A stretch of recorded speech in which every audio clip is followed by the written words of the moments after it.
All right, I am taping just the top part of the pod here. It is 10 o'clock at night, almost. Just got home from Lakers, Minnesota. Game 2, played in Los Angeles, California at the Crypto. Used to be called Staples. I still call it Staples. It's Crypto. A must-win game for the Lakers. They did win. It was a weird one. I really wanted to have like some sort of awesome take to play off of or some grand thing to say. And I could do the first take thing and just list all the guys who need to step up. Naz Reid, 9 points. He's got to step up. Dante DiVincenzo, 4 points. You got to step up. I'm not going to do that. I have 2 takeaways. One slightly negative, one slightly positive. Other than the Lakers were supposed to win tonight. They took care of business. Their defense was way, way, way better. Their energy was way, way, way better. And if you look at the box score, big minutes. Doncic, 42 minutes.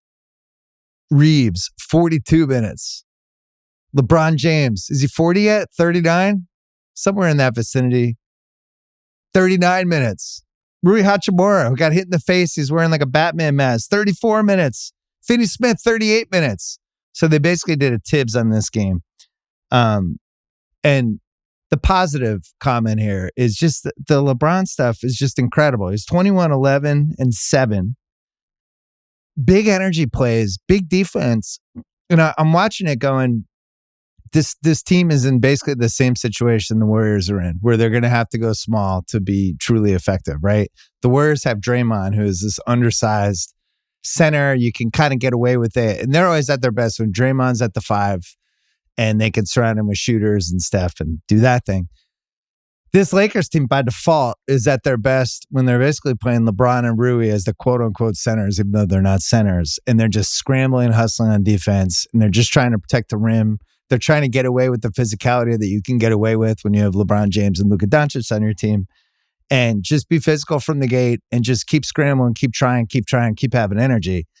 And LeBron was playing so freaking hard. I don't know if it came across the same way on TV, but he was playing like it was like a game 7 when Minnesota was trying to come back there near the end. And I was thinking, like, there's been so many iterations of him over the years, right? Like, he comes into Cleveland the first 6-7 years, and it's like, what is this? He's Magic Johnson crossed with Dr. J. It's what it seemed like. That's where we were headed. And then it's like, well, wait, he's more of a scorer than we thought. He had that 48-point game against Detroit. It's like, so the 1.0 version was like, what is this? Well, wait, there's some Jordan stuff here too. He's putting up 27, 7, and 7 every game. What is this? Then he has the 4 MVPs in 5 years and basically moves into like queen of the chess. I remember writing a column about it, like queen of the chessboard, where he just masters the ability. He's like the Swiss Army knife crossed with the best all-around offensive player in the league. He can score when he needs to. He's setting people up. He's the best athlete in the league. And he's just mastered whatever version that is. Then he goes to Cleveland, puts on more weight.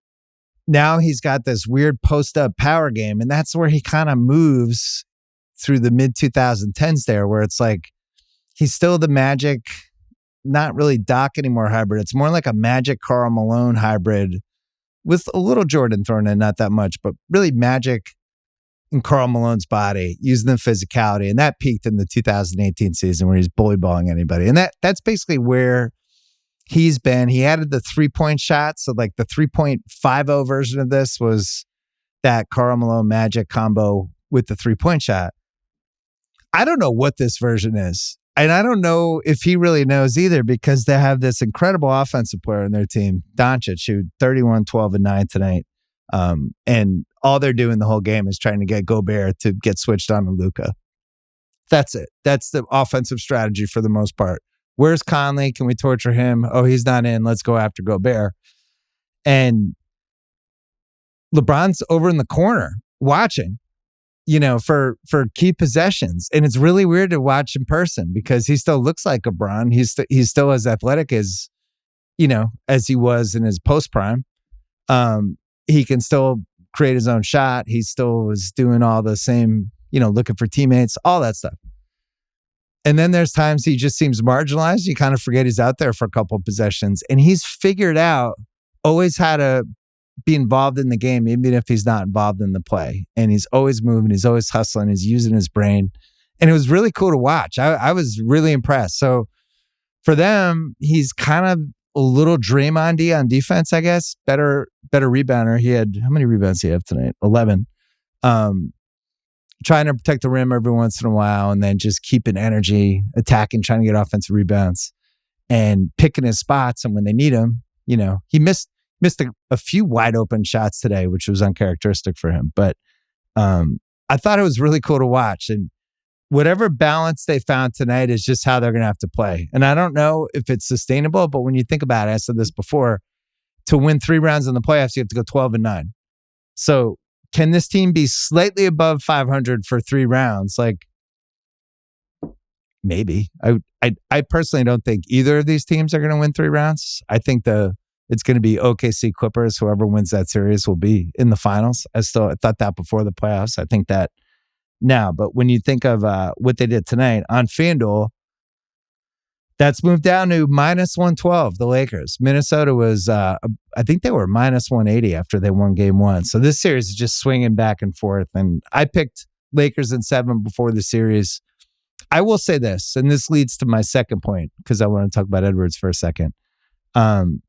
Minnesota has to win this in 6. I know, like I said on Sunday's pod, this team doesn't care where they play. They're not afraid of anybody. And I certainly didn't think they seemed afraid tonight. The Lakers just had more energy than they did. But this is going to be a tough place to play a game 7 because of how smart of a player Luka is offensively, combined with how smart LeBron is, and just the way they can pick their spots, how the energy of the crowd can kind of keep sustaining them, and how JJ now realizes I can't play Jackson Hayes anymore. I basically have 6 guys, 6.5 backs. I just think it's going to be a hard place to win when they can always just default to, all right, Luka, where's Gobert? Let's do that again. And I think Minnesota, they have 3 and 4 at home. The longer the series goes, the Lakers are probably just thinking, can we somehow get this to 7? If we're just going to trade wins, whatever. If we have that 7 at home, we're going to have so many advantages. They're so hard to officiate too. The way that everybody's bouncing off everybody. So I still feel like this is 7. And if you're telling me these 2 teams are playing in a game 7 from what I watched tonight, I would still slightly tilt toward the Lakers. But, would I be surprised if Minnesota wins? No. So the first take is Lakers did their job today, because there was another scenario in this game where they go down 0-2 and it just feels like everything's going to self-combust. But that did not happen. Second piece. Edwards had a weird game. And, he's young. He's 23, 24, I can't remember. And, he had 9 assists in the first game and played with the energy and pizzazz. I think he was hurt. Like the shoulder was bugging him. Basically didn't do anything. Wouldn't shoot in the first quarter as the Lakers are taking a big lead, and ends the game. He has, I'm going to say 0 assists. Yeah. 25 points, 0 assists. Ends up taking 22 shots, but didn't really shoot in the first quarter. This is the last level for him, and he's not close yet. He might be 2 years away from me yet. And we saw him do it for a stretch last year in those first 2 rounds where he put together, I think it was 7-8 games where there was just a real mastery of the moment, the game, the other team, how to set up everybody, just how to impact the game for 4 quarters. He did not have that tonight. I'm not surprised because I think as I've said before, 26-27 is when I really think a guy turns into who they're going to be. And right now he is 23 years old. He turns 24 on August 5th. This is what they need from him if they're going to win 3 straight rounds, because the conference is just better this year. It just is. So you win this series, now you're playing Golden State probably next round, I would guess. Maybe Houston if Houston crawls back, but probably Golden State. And then after that, you're playing the winner of OKC, and I assume the Clippers. There's a sense of the moment / mastery for him that went a little sideways in the Dallas series in the conference finals last year, and same thing this time, where the guy that he's going to be, that he's not yet, you kind of feel it in games like tonight. He just seemed young to me tonight. He seemed like a a young, awesome player that just seemed good that they won game one and didn't seem desperate in the right way, right? And that's fine. That's where you won the game. You're going back to Minnesota. You win 3 and you're done, and you get to the next round. But I think what he'll learn in situations like this, like when you're talking like 27-year-old Ant, the thing that he's going to learn that I don't think he really fully realizes yet is like, this is a, go for the jugular game. This is like, if we go up 0-2, they're not going to come back. We're going to have 3 games in Minnesota. And he just didn't have that tonight. And again, I don't know how hurt he is, but it was a weird one from him. Minnesota also couldn't make a 3. Part of that had to do with how the Lakers are scrambled around, but Minnesota finished 5 for 25 after they went like 30 for 40 in game one, I think. But it was a game that Ant just couldn't match the intensity of the other team. Randall was ironically really good. He had 27. Physically, I noticed, especially in person, watching the bodies bang, because you always get a better sense of it in person. He bangs with LeBron. He bangs with Luka. Like, he's as big and as strong as Rui. He's as big as strong as anyone in the Lakers, and it actually seems like a really good matchup. The problem for Minnesota is the Conley piece. Conley, 0 points today, 0 for 5, had some wide open shots and just looked old, and they didn't really know what to do. DiVincenzo got in foul trouble right away, but I'm still not positive who the best 5 guys are as a unit on this Minnesota team, and I think not positive they know either. So I don't know what's going to happen in this series. It's really going to depend on 2 things. Can the Lakers get away with playing those 4 guys as many minutes as they played them tonight? Because I think they're going to have to win 4 games. That's one. And then the second is, does Ant have it in him to be the best player in this series? Because I don't see another scenario that they win 3 more games unless he can rise up a level. He had that incredible dunk in the third quarter. That was breathtaking. But this feels like it's an Ant versus Luka series. That was my takeaway tonight. I think LeBron is going to do what he did tonight, and he's going to,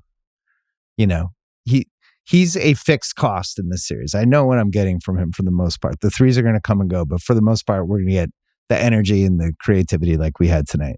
Luka is the wild card because he might have 45 points in game 3. And then Ant on the other end, what can he create? And how much can they survive this weird Gobert thing? He was really bad today. He was 6-6, some Butterfinger moments, and they just kept attacking him. And ultimately, who's their best 5? So this is why we love 7-game series. This is going to keep moving and keep changing. But when I think back to this game during the summer, I'm going to think of just how fucking hard LeBron played. I really respect it, guys. It's like the Brady thing. When Brady was at the tail end of his career, and the competitiveness almost went up because there's legacy stuff, and you're comparing your career to like the best players ever, and there's some sort of drive that has to kick in to keep the process going. And what we saw from LeBron tonight was really, I know the box score was pretty pedestrian, but man, he really gives a shit. I really respect it. We're going to take a break, and we're going to come back, and Zach Lowe and I are going to talk about Kawhi Leonard. The NBA playoffs in full swing. There's no better way to be part of the action with FanDuel, America's #1 sports book. If you think you know how it's going to go down on a Wednesday, make those predictions pay off with FanDuel and their hump day parlay profit boosts. For instance, you could take, I think the Rockets are going to win game 2. Maybe I'll be wrong, but I like the under with the Rockets to win the first half in the game. And you could parlay that together, and that's plus 268. And you can do the parlay specials, whatever you want. It's your shot at a bigger payout at no extra cost. Don't be a spectator this postseason. It's only round 1. Got a lot of time left. Head to FanDuel.com/BS to download America's #1 sportsbook and make every moment more. Must be 21 plus, present in select states, or 18 plus and present in DC. Opt-in required. Bonus issued as non-withdrawable profit boost tokens. Restrictions apply, including any token expiration and max wager amount. See terms at sportsbook.fanduel.com. Game problem, call 1-800-GAMBLER or visit rg-help.com. This episode is brought to you by Nissan. If you're planning on an adventurous 2025, you're going to need a car that can keep up with you and conquer anything in your path. The Nissan Armada Pro 4X is that car with a twin-turbo V6 engine ready to propel your adventures up to 8,500 pounds of towing capacity to haul all your favorite toys and space for 8 passengers. This unshakable fortress will chew up and spit out anything you throw at it. Learn more at the all-new 2025 Nissan Armada at nissanusa.com. Towing capacity varies by configuration. See Nissan Towing Guide and Owner's Manual for additional information. Always secure cargo. All right, taping this part of the podcast with Zach Lowe. It is 12:20 afternoon ET. So we don't know anything that happened in the Tuesday night games. We're going to look backward, but look big picture. I want to talk Clippers Nuggets with you, and I want to talk about Kawhi Leonard with you. Clippers Nuggets is everything we want from a round one playoff series. Who do you think is going to win this series, by the way, now that you've seen 2 games? So I picked Nuggets in 7, which is your tell for don't feel great about it, went home court advantage and best player in the world. And I listened to you and Ryan after game 1. I felt exactly the same way you guys did, that the Nuggets kind of stole that game. And I would feel really good about the series if I were a Clippers fan. And then they won game 2. Obviously, we're doing this right after that. I would feel good if I were a Clippers fan. I'm going to stand by my pick, obviously, because, I don't repick series halfway through. But I think Clippers have outplayed them. And if they're going to have, we're going to talk about Kawhi, and if they're going to have one guy in each game, and it was Harden in game 1, Kawhi in game 2, who's essentially like on par with Jokic, they're going to win the series. Right. They just need somebody to cancel him out numbers-wise in some way. They got out-rebounded by 18 last night and won.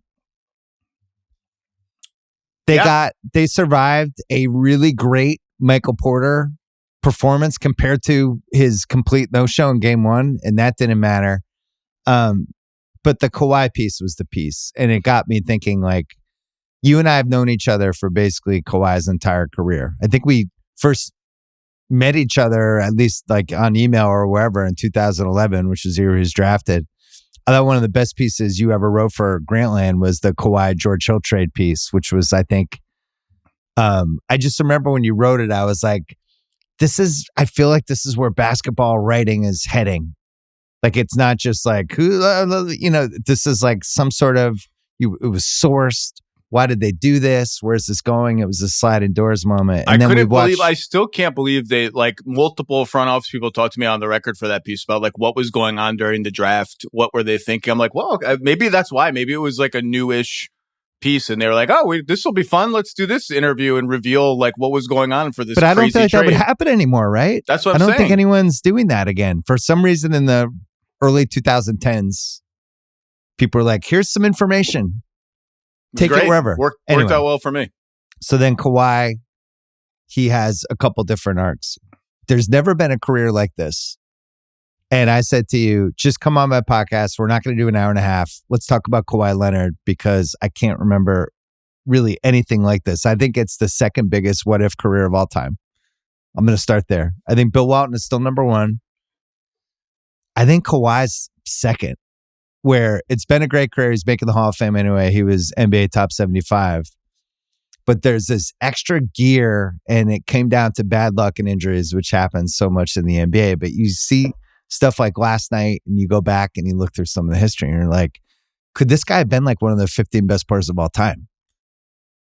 Oh, there's no... Did he make top 75? I think he did, right? He did. So there's no question he would be one of the top. He might already be one of the top 50 players of all time. He's a 2-time Finals MVP. He's kind of like the Gale. No, I said 15. Oh, 15. I'm talking like. Oh, I'm talking high levels. So now I'm talking like he's in the Durant, Barkley, Giannis, maybe heading toward where that Shaq, Moses, Hakeem level. Like, how high could it have gone? I don't know. I just don't know. Now, health is a huge part of this. Durability is a huge part of this. And the best guys ever have always managed to stay on the court has been one of the things. And he wasn't able to do that, which is why it's a what if. But his best was up there with everybody from this century. No question. 2-time Finals MVP, Defensive Player of the Year, 50, 40, 85 in the playoffs. Right. And we'll talk. I did a little dig. I did some basketball reference sorting. I got some good stuff. All-time two-way wing, most valuable position in the league, has multiple iconic playoff series, playoff moments, and one of the most iconic playoff shots in the history of basketball, the 4-bouncer Right. in Toronto against the Sixers. And like, again, you never know, like with these guys, like all the time he's missed, if he had played all that time, if he had played twice as many minutes or 1.5 times as many minutes, how does he look right now? Because right now he looks incredible and fresh and all that stuff. But yeah, I mean, look, he hasn't finished the season healthy since 2020, since the bubble. He has not finished his team's season available to play since the Clippers flamed out in the bubble.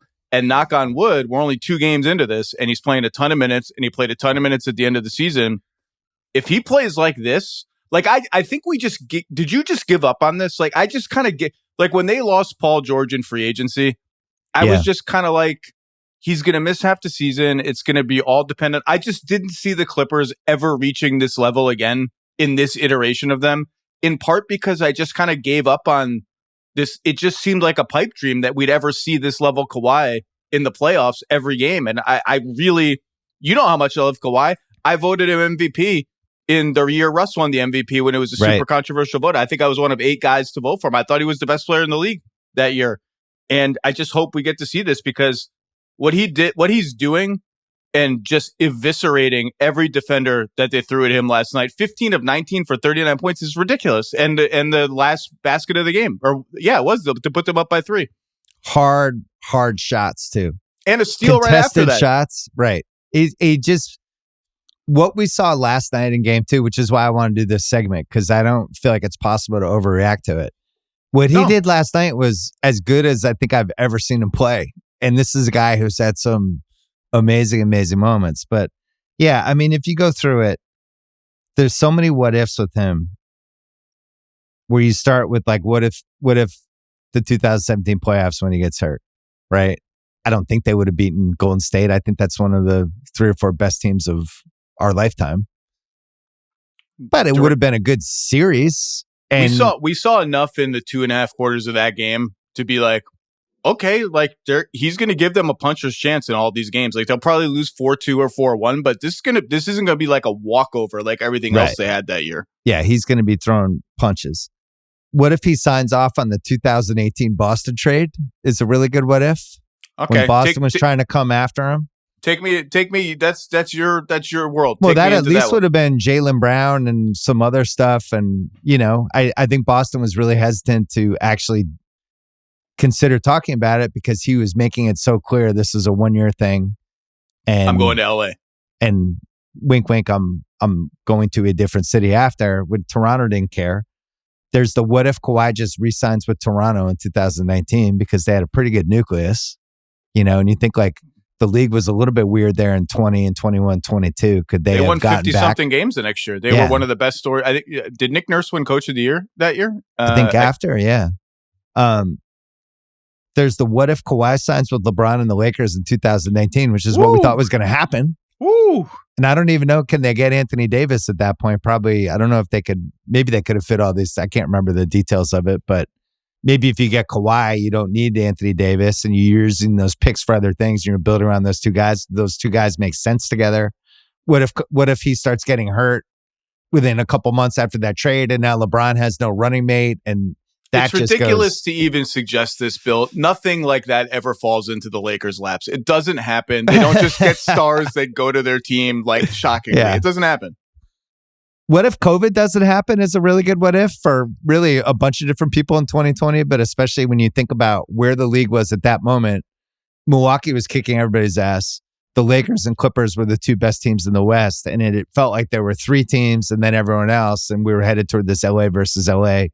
Then the COVID, the bubble, things get weird, whatever. And then, you know, the last one is what if he stays healthy in 2021 when he gets hurt, and then Paul George elevates, but I forgot this. He played 11 playoff games that year in 2011, and he averaged 30 a game in the playoff games. 7 against Dallas and and 4 against Utah. 4 right? against Utah, and then kind of left. I went to the game where he kind of left near the end of the game.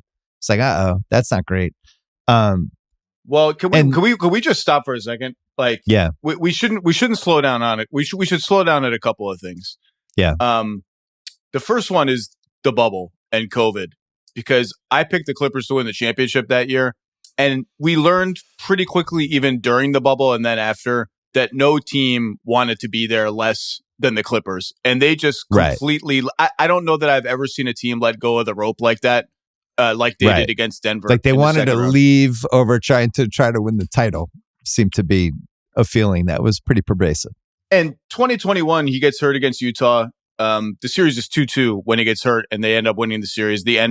Essentially the end of the Jazz of the Mitchell Gobert, iteration. Yeah. They had one more year after that, but everyone knew it was kind of over. We just like that 45-point game 6 to save the Clippers season. And remember that series against Dallas? They get rolled the first 2 games in LA. They're down like 1 million points in game 3 in Dallas. And it just feels like it's over. They saved the season. They're still down 3-2 in game 6. And he plays one of the best games I've ever seen anyone play. 18 of 25, 13 of 16 at the line, 45 points, and the usual defense, and single-handedly wins the game and saves their season. And then he follows it up with like a ho-hum 28, 10, and 9 in game 7. Right. Just that's one of the best games. That's up there with any game I've ever seen anybody play. I just wanted to say that. Slow down and say that game.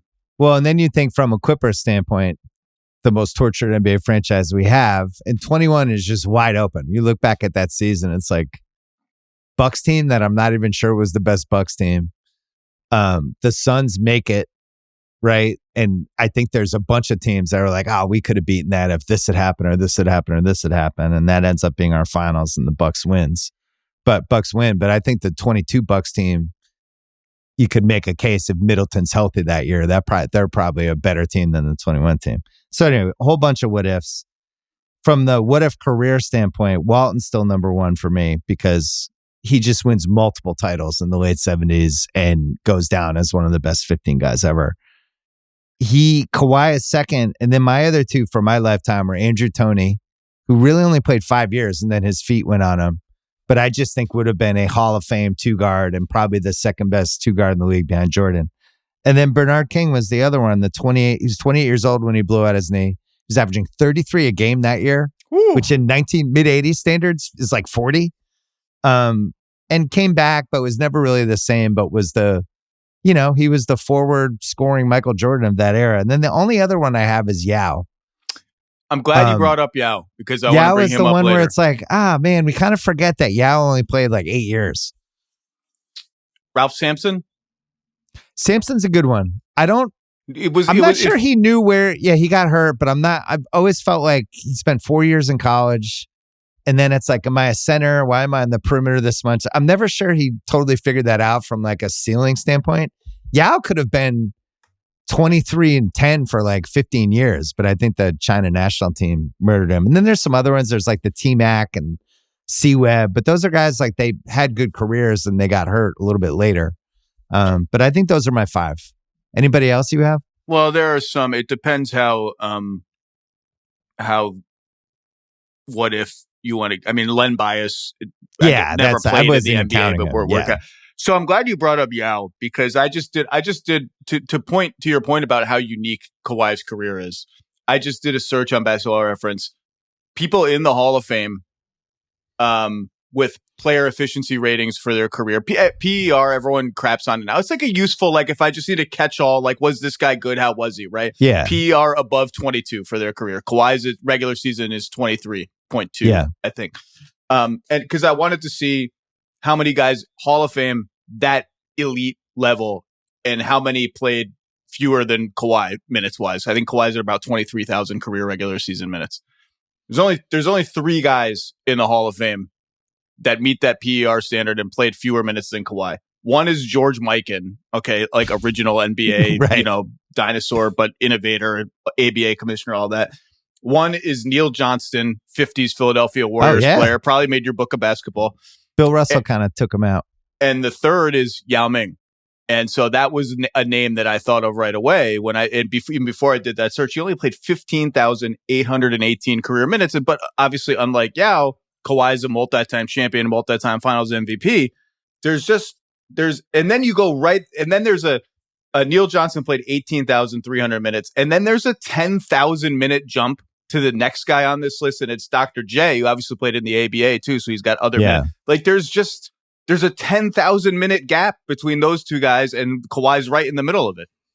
Well, and then you think there's only 3 guys who ever won finals MVP for 2 teams, and the other 2 are LeBron and Kareem. I have my 42 club that I still stand by as one of the dumbest but accurate. Club. Is that the one that cuts off Karl Malone? I got to 42 because it was the best way to cut off as many Karl Malone seasons as possible. Points, rebounds, and assists. Poor and if you go, poor guy. Sorry, Carl. No, don't be sorry. If you go 42 club who made the finals since Michael Jordan, Shaq has 3, LeBron has 6, Kobe once in 01, Iverson once in 01, didn't win the title, Duncan in 03, 45.4, Kawhi in 19, 45.4, Giannis in 21, 48.1, Jokic in 23, 53.5, and Luka last year, 47.0. Gives you a sense of, first of all, how great that 19th season was. But then also, like, that's where we are. And the only outlier in all of that is probably Iverson, who he took a ton of shots, but wasn't like a points, rebounds, assists like how some of these other ones. Even Kobe only made it once. And then the other thing with Kawhi, well, how many guys have gone from incredible glue guy to awesome A+ list scorer? I was trying to think like SGA. Kawhi was a better glue guy than SGA. But where you thought their career was going to be one thing, and then it became something completely different. It's a great How many guys can you think of who were like, wow, I just didn't see this? Because we were working together and we were going to those finals games. I never thought Kawhi would be a guy who averaged 30 a game in the playoffs. That was inconceivable. Well, I remember after the first Spurs Heat final that the Spurs lose the Ray Allen game and all that. He had moments in that series. I don't have his game log up in front of me now, but he had moments in that series where it was like, ooh, something's interesting is happening with this Kawhi. Like he's guarding LeBron like that. Okay, fine. Like he's a great defensive player. Actually, let me bring up his game log as I'm talking, but he's guarding LeBron. He's guarding LeBron comfortably, by the way. Yeah, and LeBron respects him already. And now he has games. I'm looking at here's his last 3 games of those 2013 finals. 13 or 14? 13, the one they lose to Miami. 16 points on 6 of 8 shooting, 22 points and 11 rebounds on 9 of 14 shooting. Game 7, 19. He misses a big free throw in Game 6. Obviously, people remember that. 19 and 16 on 8 of 17 in Game 7, 45 minutes, 46 minutes the game before. He has double-digit rebounds in 5 of the 7 games. Wow. And I remember before the next season, I wrote a piece about this for Grantland. This guy is the biggest X factor in the league this year. And I was like the only time I think I ever got a one-on-one interview with Kawhi. I called the Spurs. Wow. I was like, hey, I'm writing all about this kid. He was a kid back then, whatever.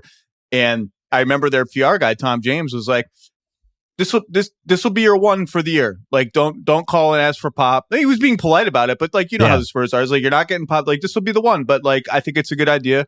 You should do it. And then he ends up winning finals MVP and making me look really, really smart. But you could see enough in that first finals where it was like, okay, something different is going on. Something more is here. But again, to be an MVP candidate and a guy who we'll go through his playoff numbers, but even in the 2014 finals, I don't think you could see that coming. He was kind of like MVP by, you had to pick a Spur, and he was. Yeah, nobody. It was such a team win, and he did. LeBron's numbers are actually pretty good when you look back at that series, but he did a good job of at least going toe to toe with LeBron, which is why I think he won. And his stats are good. He was in an interesting spot there the first couple of years we were working together, where he was the go-to guy if you were talking about, who I really love? And he was the guy. Like, who's that now in 2025? Or who I really love? It would have been like it's like a Jalen Johnson, like those kind, but on a better team. But those could have been like Evan Mobley or Cade Cunningham before this year. Right. But maybe not even quite that. But he didn't have the pedigree of those guys, right? No. But it was one of those things coming out of the gate where they were like, yeah, there's something here with this guy. But I always thought I thought he was going to be Pippen.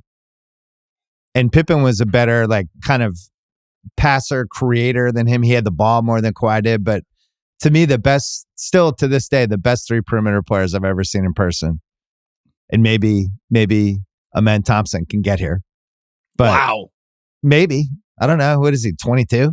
But the best I've ever seen in person, Pippen 1, Kawhi, and Rodman.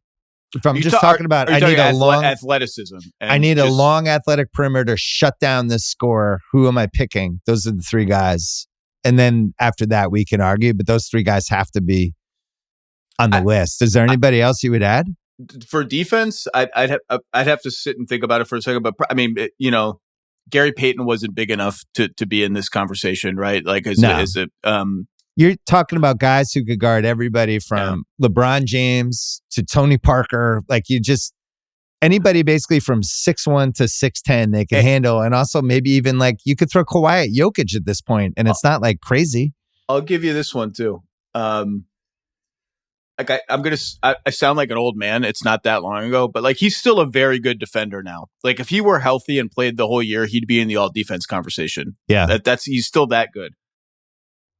Peak Kawhi, like 2016 to 18, 19 defensive player of the year candidate Kawhi was legitimately terrifying.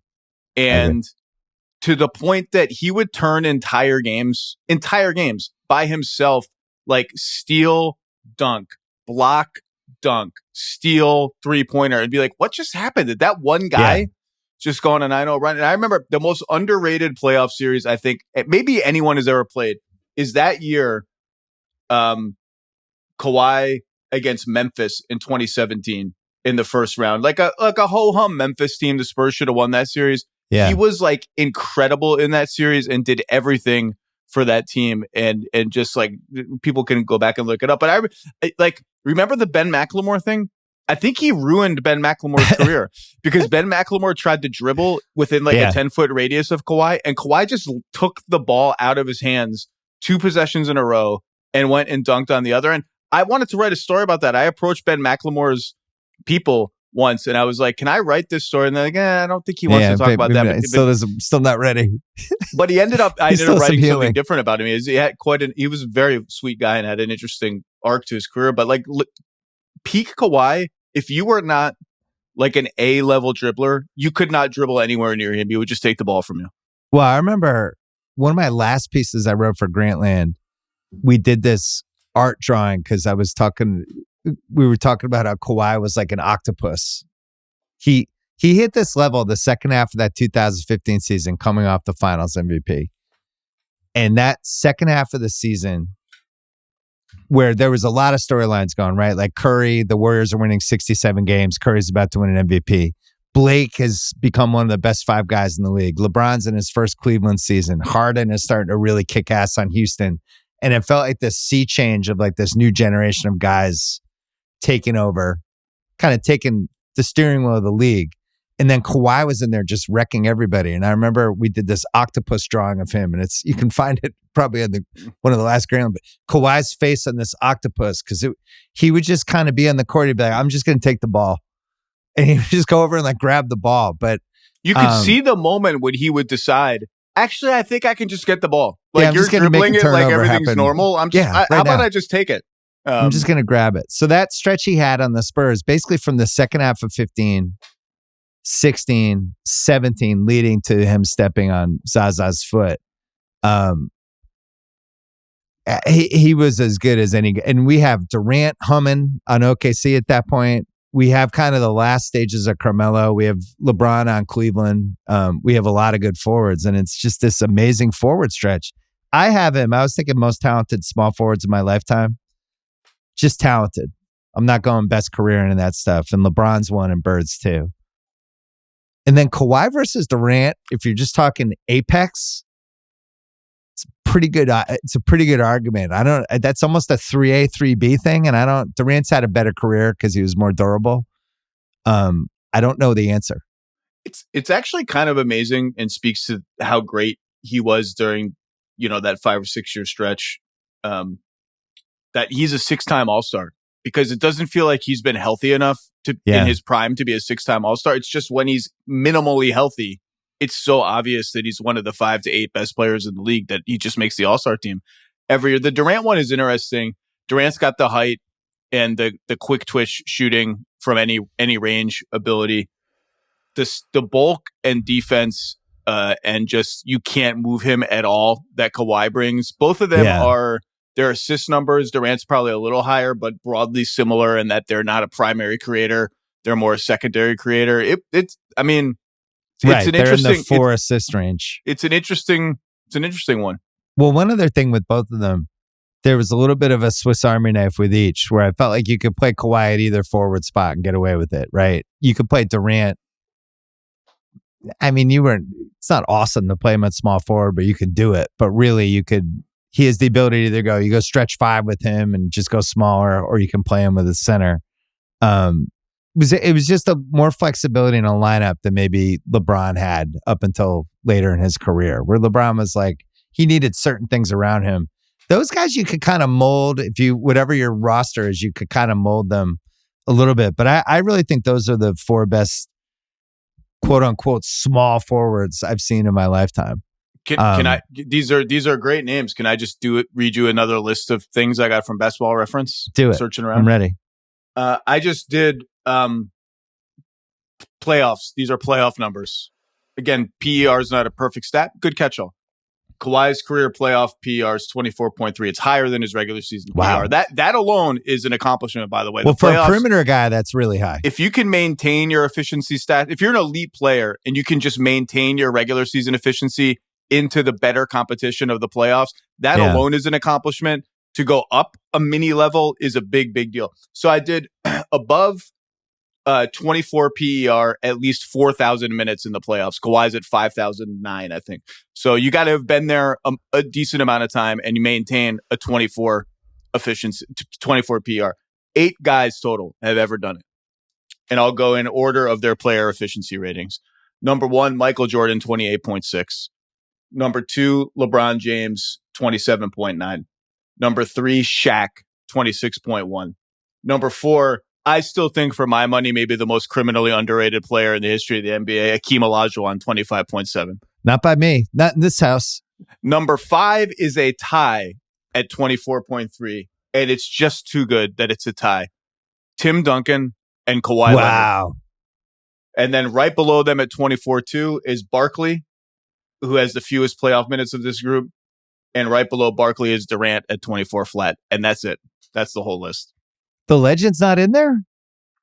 I'll look up his playoff PER. I mean, Jesus, I should have anticipated your level of concern. Fine. The last couple of years were a little rocky. He's wearing the back brace. Career PER probably like 23, 21.4. The legend, tough. But he's got a 26, a 24. I mean, it's different. It's PR's Well, I have my own Basketball Reference list. You had to play at least 20 games in a playoff season. Okay. You had to score at least 30 points per game. Per game. And you had to get at least 6 rebounds. Here's that list. Sorry, so 30. Hold on. 30 and 6 and at least 20 games. Playoff games. So it's 20 plus games. You're making the finals. You're making the finals. Michael Jordan, LeBron James, Hakeem Olajuwon, Shaq, Kawhi, LeBron again, Giannis, LeBron a third time, Jokic. That's our list. I mean, it lends credence. I mean, when you said top 15 earlier in the podcast, I mean, you're getting into sacred territory there. In you're at least near Durant. Yeah, you're in that Dirk. You're right around Dirk. You're in the Dirk, maybe a little edge above Dirk, and you're in the Durant area. It's pretty sacred territory. And now that we're going through these lists, I can't argue against it. That the what if is that that severe, and the what if ceiling is that high. Your guy Hakeem, 95, 22 playoff games, 33 points a game, 10.3 rebounds, 4.5 assists. If you're criminally underrating Hakeem, you can go to hell. Whoever's listening to this. You know who's not criminally underrating Hakeem from 1995? David Robinson. Not or Shaquille O'Neal. Yeah, or Shaq. That's right. Or either of those guys. Couple other quick things with him. 3 first-team All-NBAs, 3 second-team All-NBAs. That's it for Kawhi because he kept getting hurt. You could say he's still like a lot. That's a lot. Yeah, it's a lot. It's a nice one.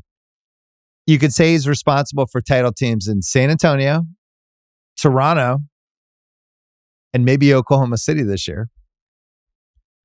Because he wants the Clipper. Yeah. I'm only coming to the Clippers if you give me Paul George, and that leads to, lots of stuff that's still going on. The last 10 years of the playoff games, including the 2 that we've just had, 2016 through the 25 playoffs, he's 28-8, 51% shooting, 39% from 3, 88%, 66 games. It's a 10-year stretch. Kept getting hurt. And then, in the 2019 Raptors, 30-9, 4 assists, 49% field goal for the whole playoffs. But here's the other thing with him. And this is crazy. 733 regular season games total. That's his career, which seems low considering he was in the 2011 draft. 726 winning percentage all time. 6. It's Tim Duncan 2.0. It's incredible, the symmetry of those. So here's guys. The list. Magic, Bird, Casey Jones, Cooper, Tommy Heinsohn, Kawhi, Duncan, Sam Jones, Russell is our top 9. So a bunch of just Celtics. For when I play, my team wins almost 73% of the time. And yet I can't stay on the court. And by the way, there are Clipper fans probably listening to this going, you motherfuckers, he's going to get hurt in game 3 because you guys did this segment. But there's never been a career like this where he might end up being like the best guy in the West for the next, this round and the next 2, which, I didn't see. You talked about giving up on this. I gave up on giving up on this. I was like 3 levels beyond giving up on this. Even when he came back during the season, I was like, all right, this is stupid. He's just going to get hurt again. Even as you're watching the Clippers finish at 16-4, whatever. They had an incredible last 35 games. Yeah. And he looks incredible. And you are saying out loud what is completely reasonable, which is that, in your opinion, this is the second best team in the Western Conference. And I'm watching it, and I'm like, yeah, that makes total sense. And my brain just can't even, it still puts them over here in like a separate category of the standings, just because I just never believed we would see it again. I wouldn't allow myself to. Again, he hasn't finished a season since 2020, but I'm glad he brought it back to this year, because I think this is the coolest thing happening in basketball right now. I don't know how far this team can get if he stays healthy and plays like this, but it's minimal conference finals. I think they could beat. I don't know. I don't want to put a ceiling on it. Thunder are going to be favored against anybody. Well, I guess not minimal conference finals because they're in the Thunder's bracket. So we'll see where they can go. But would you rather catch the Thunder sooner or later? Would you rather catch the Thunder after they've just completely demolished this crappy Memphis team, and now all of a sudden they're moving up in weight class? By the way, they need that one game to adjust almost. I liked Russillo's idea that if you lose by 50 or more in game 1, it counts as 2 wins for the team. They try to push that through. But I will say, I not only is this about Kawhi, I think the Clippers are the team of the year, the franchise of the year almost in the NBA. I mean, the Thunder are the obvious choice because they won 68 games and they're just incredibly well set up for now and tomorrow to a level that no team has ever been. But for the Clippers to win 50 games and be looking like this in the postseason after they lost Paul George and everyone, including me, just wrote this entire era off as now we're just killing time until we pivot into a rebuild and we get our picks back. Yeah, it'll be cool. Well, we were saying you're only doing this because you have a new arena. Yeah. This is fool's gold. You just want to bring people in and make them feel okay that they can recognize a couple players. And the front office was like, actually, I think we signed some pretty good role players in free agency, and we have a lot of faith in Zubats to make another level. And if Kawhi ever can play and we're doing our best, we feel like we're still like a pretty And they didn't, I don't even think they expected it. I think they thought we could be like a cool 46 win, tough as nails, defensive oriented team. And for them to be this is incredible. It's an incredible job by the coaching staff, Ty Lue, Jeff Van Gundy, the whole staff. I think they're like the franchise of the year in the NBA, maybe second to the Thunder, I guess.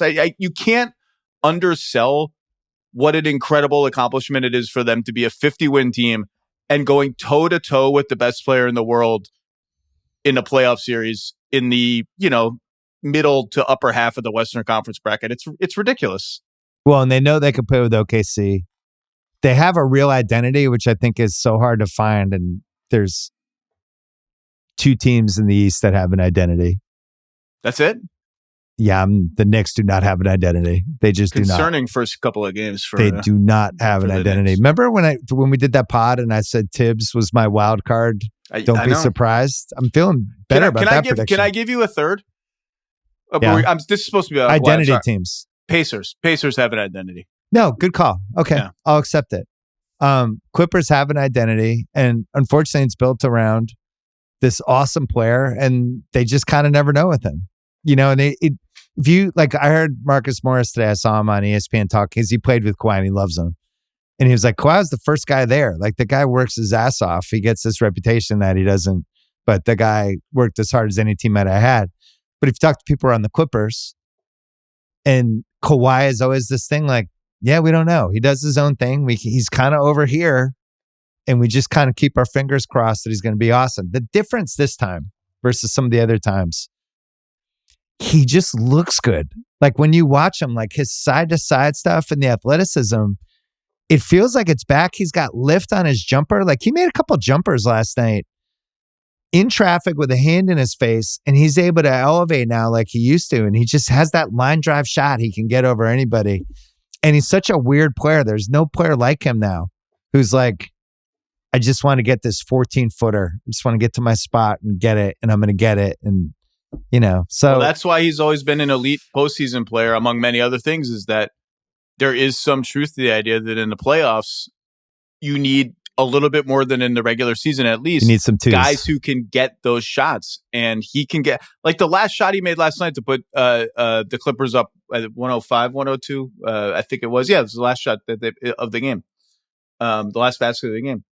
They ran a pick and roll to try and get Jamal Murray switched onto him. And for maybe the first time in the entire game, the Nuggets decided, we're not giving you this switch. We're going to hedge with Jamal Murray, risk leaving the screener, who I think was Norm Powell, open, and figure that part out. We're just not taking Aaron Gordon off you.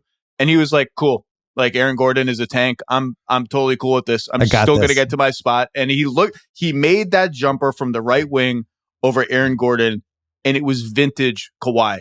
The height, the trajectory, the ease with which he got there against a defender who's one of the only guys in the league who can match his size, strength, and athleticism. And it was just like walk in the freaking park. Denver was basically an underdog heading into the series.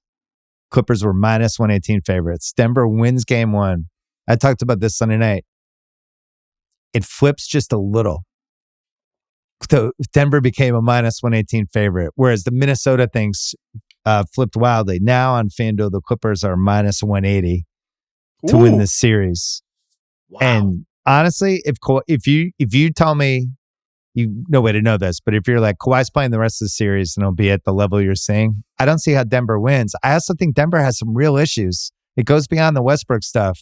It's just rocky. Like you got to be, for what this Clippers team is with Kawhi, you have to be pretty sure of who you are and what you are. And the Nuggets, all they know is that Jokic is fucking awesome. And I don't think they know anything else about their team, right? And they don't, beyond 6 guys, they don't even know who the 7th guy is.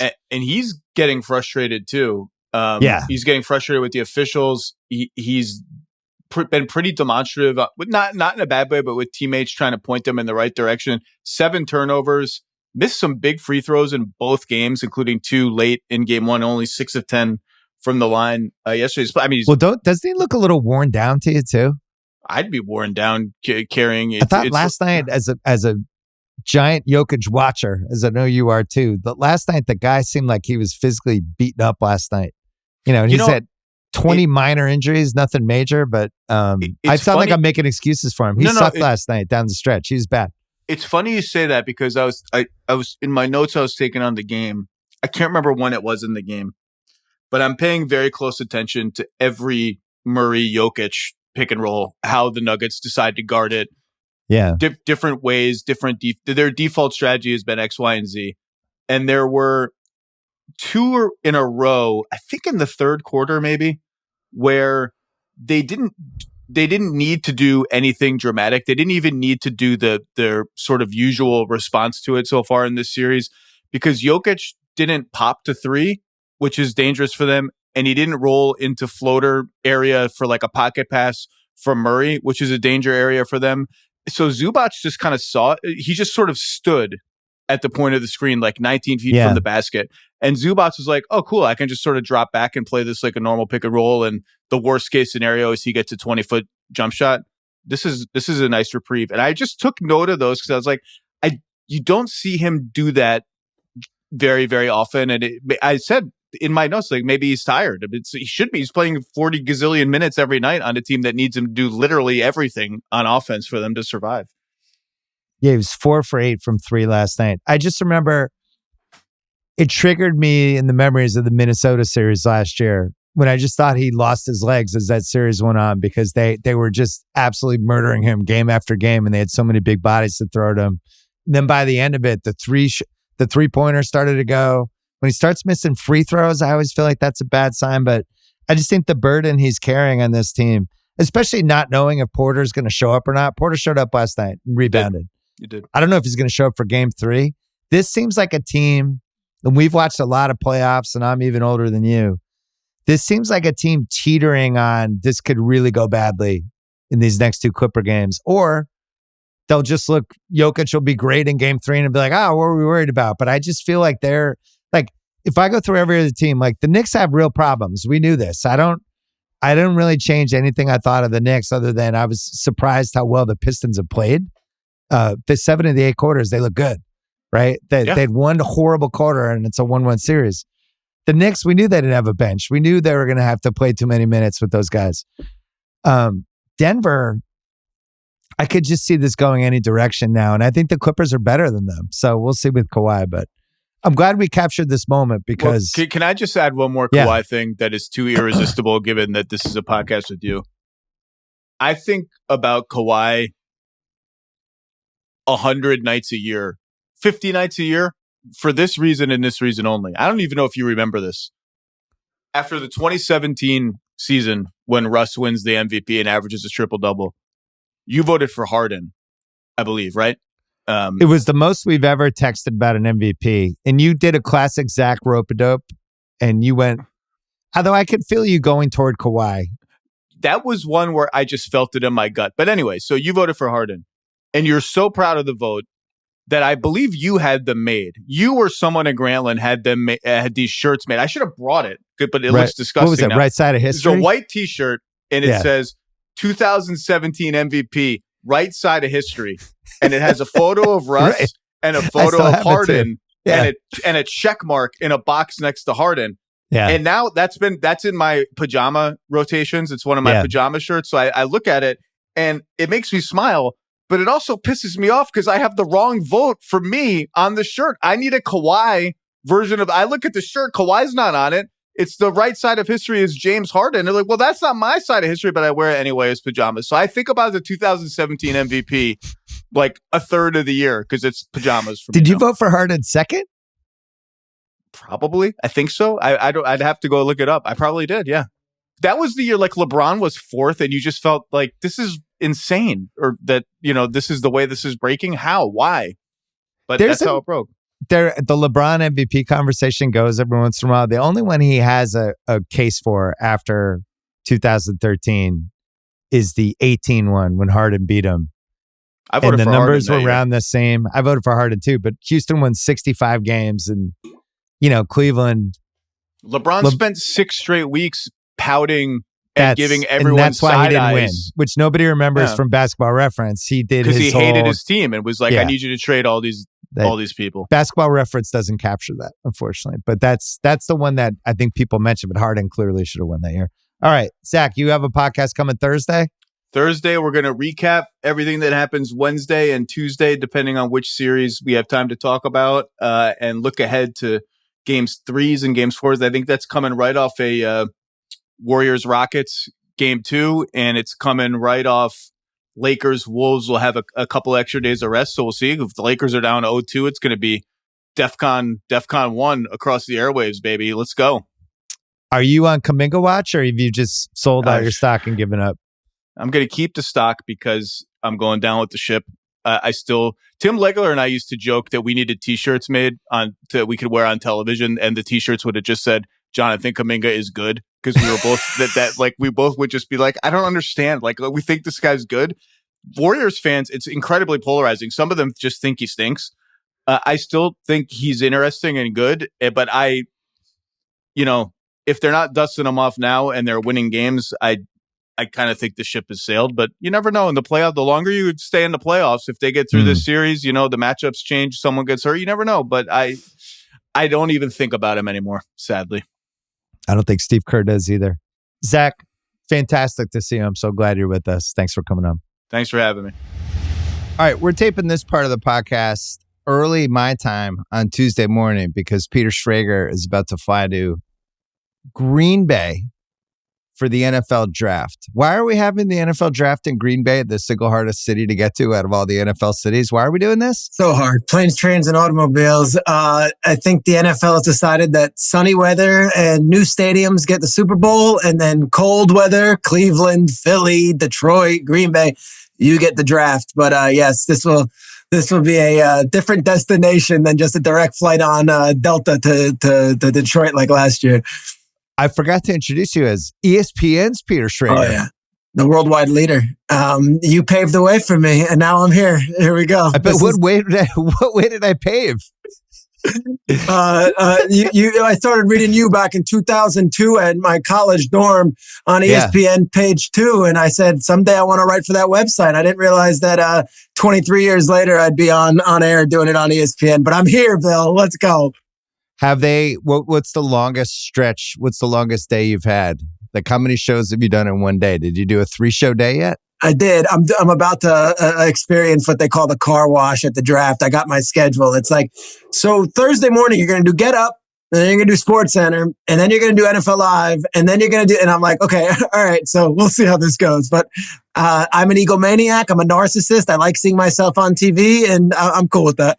You love this stuff, though. You're ready to do multiple hours at a time. I mean, you were just on Get Up an hour ago, and now you're on this podcast. You're ready to go. No doubt. I'm excited. And it's funny, like, we're sitting in the Get Up production meeting, and it's Marcus Morris, and it's Damian Woody, and it's Carlos Boozer, and we're talking about the Knicks.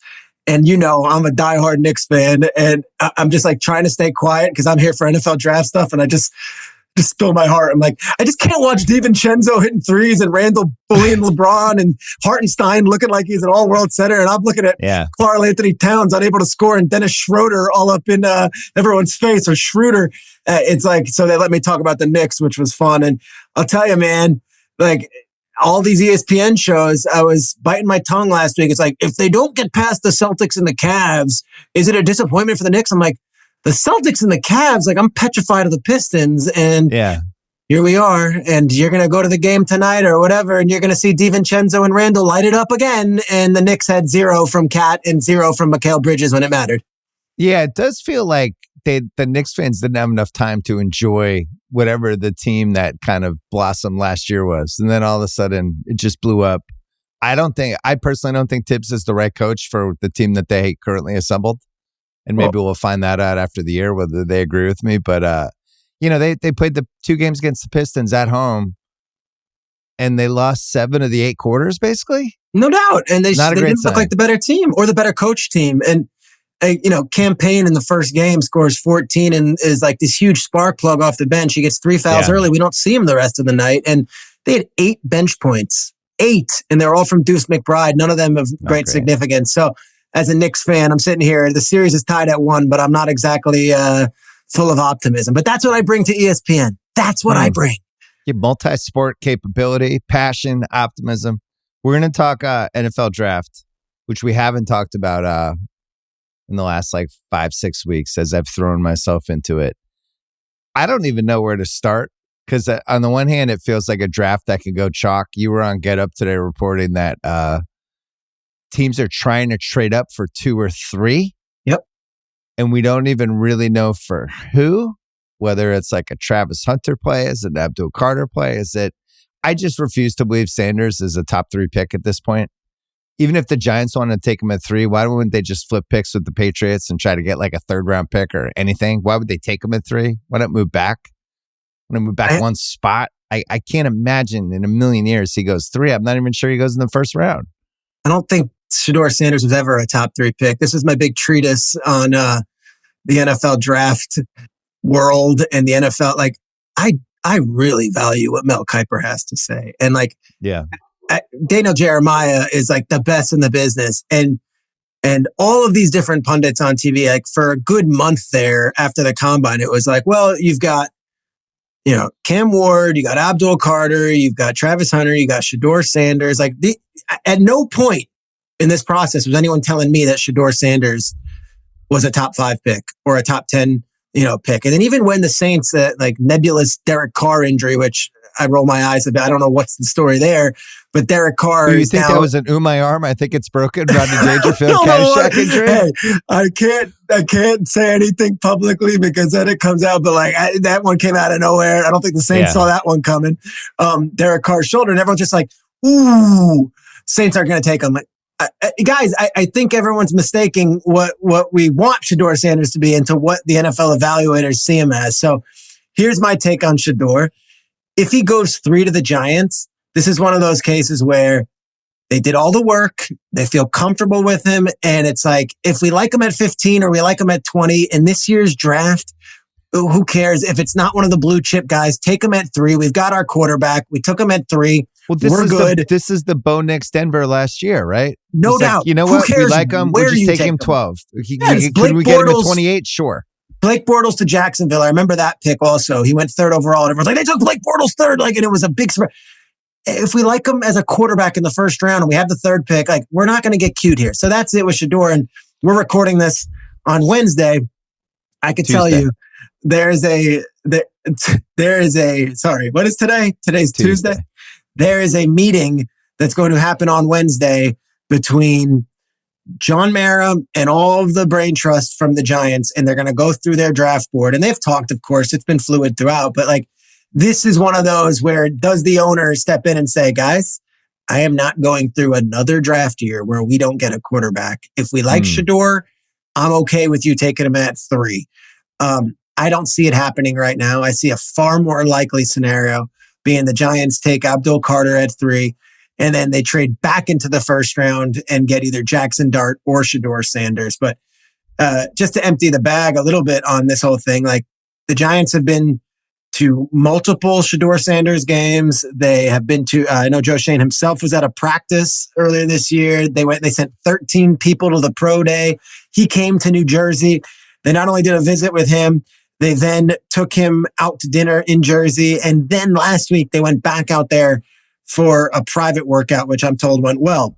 And Pat Shurmur is his offensive coordinator and he's got great relationships with Dable and Shane. So you've got, like, if you don't want to look at the Dion side of it, there's also another voice in there. That said, Joe Shane's daughter goes to Ole Miss. He's been around that program a whole bunch. Joe Judge, former head coach of the Giants, also works for Ole Miss football right now. So there are people in the organization who are still employed by the Giants who can get the full story on Jackson Dart from Joe Judge, who still talks to those guys. Charlie Weiss's kid calls the plays. Brian Dable and Charlie Weiss, thick as thieves, have a long relationship. So as much as we want to say, like, well, they put all this time into Shedeur, they know Jackson Dart also. So I am not convinced that Shedeur is this quarterback the Giants are certainly being linked to. I think Jackson Dart could easily be that guy as well. Schefter had a tidbit about how, which I agree with, that some organizations / coaching staffs would be afraid of taking Sanders because Dion is just looming over you as your replacement as head coach the moment you take his son, which I think ties into what I see with the Giants. And, I have some intel on the Pats. The Pats don't know what the Giants are going to do. And the Pats are heading into this draft prepared to not know up until the Giants are on the clock and then building out all their scenarios from there. But I think the intel a lot of people are having are you have the people who they might not be there in a year in the Giants, right? The GM, the coach. Well, they just can we just take the best possible player and whatever. You have the long-term planning people who are like, maybe we could turn this pick into a bigger asset. And then you have the owner, who knows what the family thinks. So you basically have three different sides, all who have these vested interests. Like, what if Dayball's like, I'm going to get fired unless we take Sanders at 3 and he's good. Yeah. If Sanders is at 3 and he's good, I might keep my job for a little bit. He might also think the opposite way and be like, if we take Sanders, I'm definitely getting fired. No doubt. So no doubt. I just think it's so interesting how many different agendas are going on and what a mess they've been for the last decade, which is just a fact. The word is a giant delta on what Sanders' draft stock could be. And 3 is where it begins. And I will not close the door on the Giants at 3 because of exactly what you're saying. There's different agendas going on. There also might be different evaluations and there's different philosophies on, hey, if we draft Abdul Carter and he gets 7 sacks and we're 5-12, like that doesn't help any of us. And it doesn't necessarily do anything to strengthen the team far greater than what they have, which is Brian Burns and Dexter Lawrence and Kayvon Thibodeau. They have defensive line. So it's not like this is some pressing need. That would just be, hey, he could be Micah Parsons or hey, he could be Lawrence Taylor. That's why you take him up at 3. But Myles Garrett might be the best pass rusher in the sport. There's been a lot of turnover in Cleveland since they took Myles Garrett. You get a quarterback and suddenly you say, okay, well, Daboll's a quarterback guy. We've got to pay some time here to see this quarterback develop a little bit. That's why we have Russ. And then you kind of give yourself a little breathing room and say, well, there's obviously signs of development. I would also add with the Shedeur thing, he could go 3 there. He could still be on the board at 34. So to me, this is one of those where, and I've said it and I get like, people get caught up in the comparison, but not since Johnny Manziel have we had a prospect where I walked into draft night and said, this guy can go first overall, or this guy doesn't even belong in the first round because of so many differing opinions. And my last point on, Lamar had like a 20 pick swing for where he could go. Like it would have been shocking if he was in the high teens. It would have been shocking if he fell to the second round. Yeah. And what's amazing about the Lamar one is that people forget the Ravens took Hayden Hurst at 22.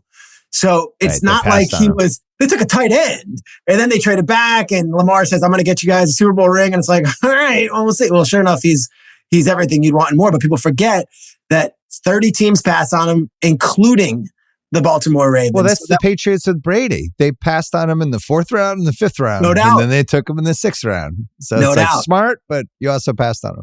The Deion thing is interesting. So Shedeur Sanders has never played for a coach other than his dad. Yeah.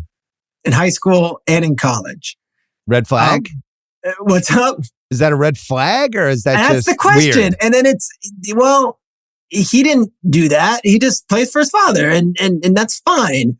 The other side of it is like Deion's shadow might be large, but like if you're a coach and you're that insecure, then you probably have your own issues. Like Mike Tomlin is the reason I would think Pittsburgh makes sense because Mike Tomlin's not going to be... He's not going to be nervous of like Deion Sanders talking in the media locally about his son. That said, you go to a weaker coaching staff in a weaker market and they're 1-7 and Shedeur's still not on the field. Deion might have something to say. A couple other things just because. Wait, can I ask you a question before you do the couple other things? Yeah. What's the craziest team in round 1 that could take Shedeur that you think there's actually like a 1% chance it could happen? So it's completely insane, but also you could see it. Is there a team? There's 2 teams. Okay. Not at 11, but you're telling me Shedeur's still on the board at 30, 31, 32, and we've got Brock Purdy talking about where he wants and what he wants. Does San Francisco, pull the plug and just say, screw it, we'll take 2 young quarterbacks. We'll see. We'll still sign for maybe. So but not at 11, but maybe a trade back. Yeah. Okay. And then Seattle, who Gave Sam Darnold a 3-year deal, but there's a lot of ways out of that 3-year deal after the first year or second year. And if Seattle was to look at things and say, we like Shedeur, and let's just give ourselves some security here behind him, that would be two teams that I think that no one's talking about. That could be a possibility. The San Francisco one would be a giant leverage play just to press it to Purdy and put him in a corner because he's there. Those contract talks are going on right now. And I don't think they'd ever waste a first round pick to just make a point. I think Purdy is the guy they want, but you talk about him slipping, who knows? All right. We'll hold on the Niners because I want to come back to them. What was your couple other things that you had off this? Dion has a lot of people that he's done work with and works with in the media. So I think there's been a little bit of like the sensitivity of being negative on Shedeur. And I don't know if it's helped Shedeur in the long run, because now if Shedeur doesn't go in the first 20 picks, it's this great slide. And but Dion worked for CBS. Dion worked for NFL Network for many years. Dion has obviously great relationships with Fox, and he's got a show on Tubi. He's got a documentary on Amazon. Like, we all love Dion, who worked in the media at any spot with him. And like, I worked with Dion at NFL Network. He's amazing. And he's like a great dude. So I think this whole lead up to the draft, the people who have been talking about the draft are careful. I don't know if that's done him any favors if there is a slide in the draft. I would also add... And meanwhile, people are saying like, he might be Andy Dalton, Teddy Bridgewater, like that level. That's probably the ceiling. I think your guy McShay had some things to say out of the combine, and it was as if he had said something about... McShay's been consistent this whole time. He 100%. Just doesn't have him as a top 25 guy, period. 100%. And, for Todd to do that, that's him going out on a limb. I think some other people have been out there saying, I don't see him as this guy. Yeah.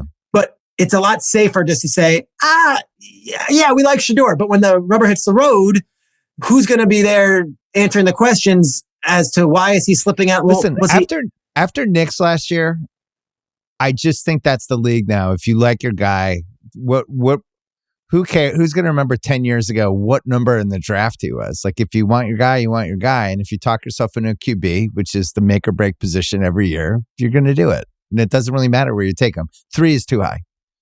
I would also add this with the Shedeur thing. So obviously all eyes have been on him, huge spotlight. They had reality shows at Amazon.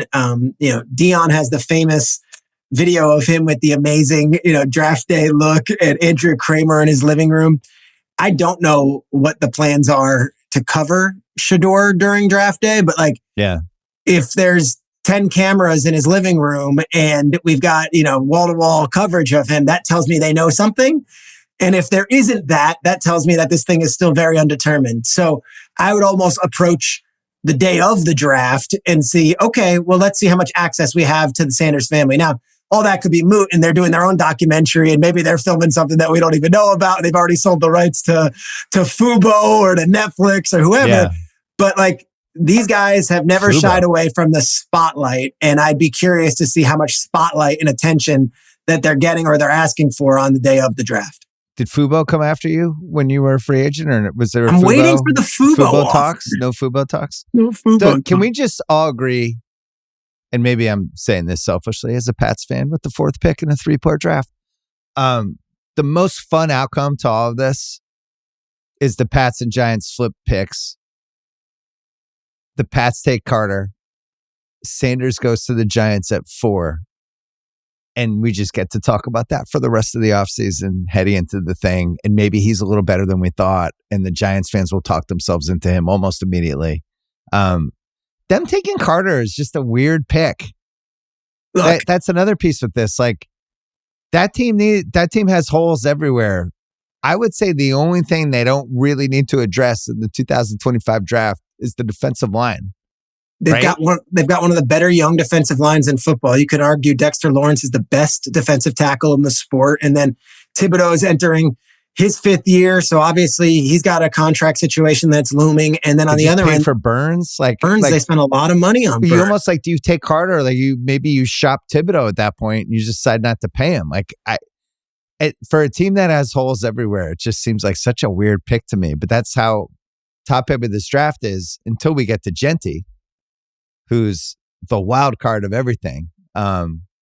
I want to talk about that. Let's take a break quick. You're listening to the Bill Simmons podcast presented by FanDuel. FanDuel has made it easier than ever to see how your bets are doing without even opening the app. Now you can get the latest updates, follow along in real time directly from your phone's lock screen. Yeah. Or Apple Watch. No login required.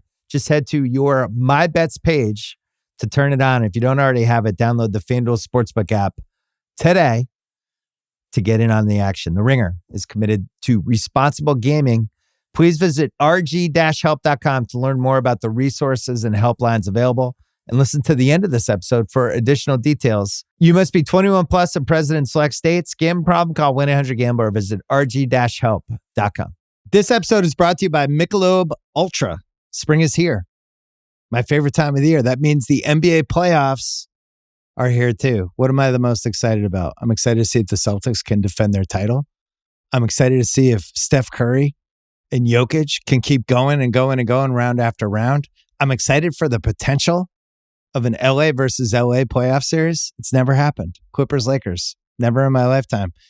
Is OKC for real? Is Cleveland for real? Is SGA going to prove that he is the best scoring guard in the postseason basically since Michael Jordan? Since Kobe Bryant? Is he on that level? We're all going to find out. There's plenty to look forward to on and off the court, like Michelob Ultra courtside. That's another thing. It's getting fans closer to the game with unique prizes. Plus, they're giving you a chance to win tickets to the NBA Finals. You heard me. The NBA Finals, which I hope are in Boston. Just head to MichelobUltra.com/NBA Finals. Michelob Ultra courtside NBA Finals sweepstakes. No purchase necessary. Open to U.S. residents, excluding Maryland residents 21 and up. Begins 9 a.m. ET on February 16, 2025. Ends on May 5th, 2025. See official rules at MichelobUltra.com/rules for price and details. Message and data rate may apply. Void where prohibited. All right. Genty, the running back. Just a beast. He's doing the thing where he's just calling out teams. If you take me, I'm going to be awesome. Here's my letter. Here's my promise. It's a position that, you know, you think back to when Zeke Elliott was in the draft and he was awesome. That was 2016 and he seems like he's 100 years old now and he's like 31.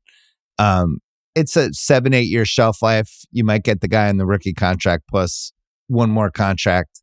If you get 8, 9, 10 years out of a running back, it's amazing.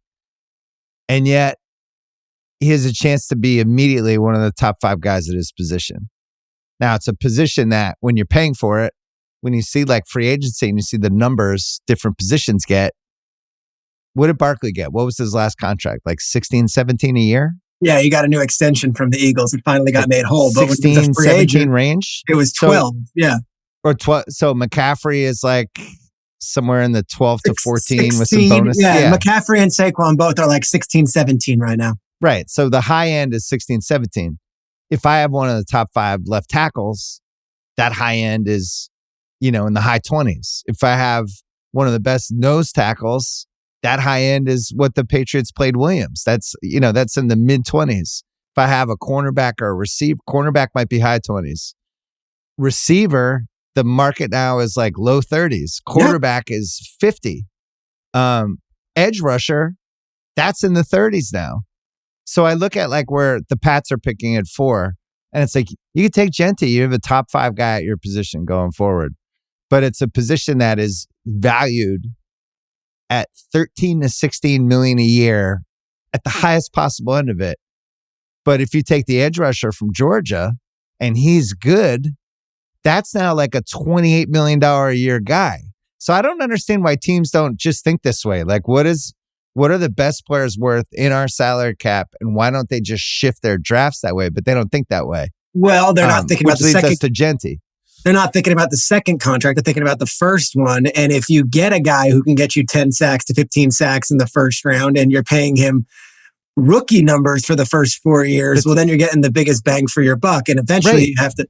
You're getting an $8 million guy that's worth 28 who's getting you 15 sacks. That's why, like, I would just be talking about this constantly if I ran an NFL team. Like, that's why the Will Campbell thing. If Will Campbell goes 4 and he's the 15th best left tackle in the league, it's like, that sucks. We don't even have one of the best 14 left tackles, but he's still worth like $29 million a year as left tackle. And here's the, and like, everyone I've spoken to is obsessed with Genty. Right. Teams. Like, it is a home run. There is no holes in his game. The pushback I got like a last rich night, man, Jahmyr Gibbs, basically. Yeah, and he's so small to the ground. Like, the way he runs, he does the upright and then he goes low. You cannot bring him down. And what he did in the college level, like, there's a lot of stuff about him that you'll want to run through a wall for. The fact that he was offered crazy money in NIL going into his last year, and he's like, no, I've got a job to do at Boise. I'm staying at, like, that stuff. It goes a long way in today's day and age of NIL when these coaches and GMs are talking to players who've been to 4 colleges each to take the more dollar sign, each time. Right. It's like my guy Drake May in North Carolina. No doubt. My home is here. UNC. Had to finish it out. My loyalties are here. That's it. It's planting roots. Here's where the pushback is. Last year, there are all these running backs in the draft. Do you know who the leading rusher of all the rookie running backs was? It was Bucky Irving, who was a 4th round pick. That's the problem. The second leading rusher of all the rookies was Tyrone Tracy for the Giants, who quietly put together a 1,000-yard season while everyone was crying about Saquon leaving. Like, he did basically what Saquon did the year before in that Giants offense.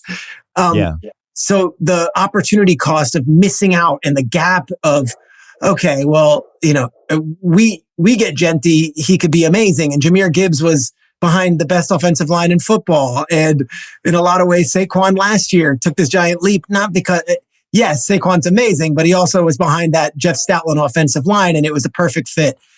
If your team has a ton of holes and your offensive line isn't great, taking a running back when, I don't know, a left tackle or a pass rusher. However, Bill, this draft, there's 3 great players in this draft. And I will say that there are 3 great players. It's Carter, it's Hunter, and it's Genty. So if there ever was a year where you take a guy in the top 5 at running back, if you're Jacksonville, close your eyes, you take Genty, you put him in there, you have your running back, and then you deal with everything. And you have that guy, because at 5, Mason Graham or Ted McMillan, like, those are questions. Genty is a sure thing. This guy is awesome. So this is the year for a top 5 running back because of the rest of that class up top.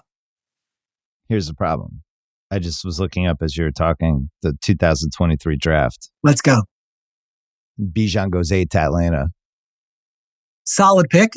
Everybody was like, one of the best running back prospects of the last decade. This guy's awesome. I like it. And Jalen Carter goes 9th. Yeah. What's a more important position? Who's going to make more money on their second contract? Like, you think it, and it's like, now you look back and you're like, wow, that was stupid. Now there are reasons Jalen Carter fell to 9. Look, who the Raiders pick at 7 that year? Right. Look at that. Tyree Wilson. Yeah. So you pass on Jalen Carter for Tyree Wilson. However, Bill, if you put Jalen Carter in Vegas, is it the same situation? I don't know. It's a great question. Jahmyr Gibbs goes 12. You were all excited about it. We were doing podcasts that year, and you were like, this is an amazing pick. This is like a toy for the Lions, that this weapon they just get to use and move around. I think the difference with Genty that would really fuck with me if I was in a draft room is that he's just 3 downs. You have a guy who doesn't basically have to come off the field, who can play however many, downs, touches, whatever. Yeah, look at the Patriots. They don't have enough, left tackle. But if they had him and Drake May, does this become Peyton Manning, Edgerrin James for 7 years, and you can keep him on 3rd down? Now he's like probably our best receiver on the field anyway. I don't think they should take him at 4, but I'm sure they've had the conversation. But it seems like if he goes to the Bears at 10, I wonder if that's like a Gibbs kind of toy situation. Like, whoa, I don't see him going past 10. I don't either. I look at New Orleans at 9. Kamara's in the last year of his deal, and Kellen Moore, new coach. That's a tough beat for New Orleans, though, who has 40 holes. Yeah, no, I know. But what's your identity going to be? Your first pick of the new coach? Like, what are you going to be? If Genty's there, I like that. I mean, I like it. I like it at 6, obviously. I think there's a little too much about the Raiders that tells me if they're talking about Genty so much, usually. Yeah, it's a little smoky. But to me, 5, Jacksonville. James Gladstone, interesting guy. 34-year-old new GM from the Rams. And Liam Cohen, Schefter had it in his column on Sunday, and I've heard the same thing. They're going offense. What's our identity going to be? Now, if you're James Gladstone coming from the Rams, where character was everything when they did their board and they had a whole philosophy, and I've been in the room with Les and with McVay, and it's like, what do we stand for? Ted McMillan, great player, great kid. The questions are, does he love football? Is his heart in this? He took plays off. Is that going to be your first pick as a GM of a team? This is what we stand for. This is my Ted McMillan. This is my guy. I don't know. Ashton Genty, you can look at everyone in that room and say, this is what we're about. This kid right here, this is what we stand for, and this is what Jaguars football is going to be. So I think he could go as high as 5. I don't First know guy why. in the locker room every morning. Last guy to leave. Let's guy to leave. Warrior. I don't know why we haven't heard more about the Patriots taking him.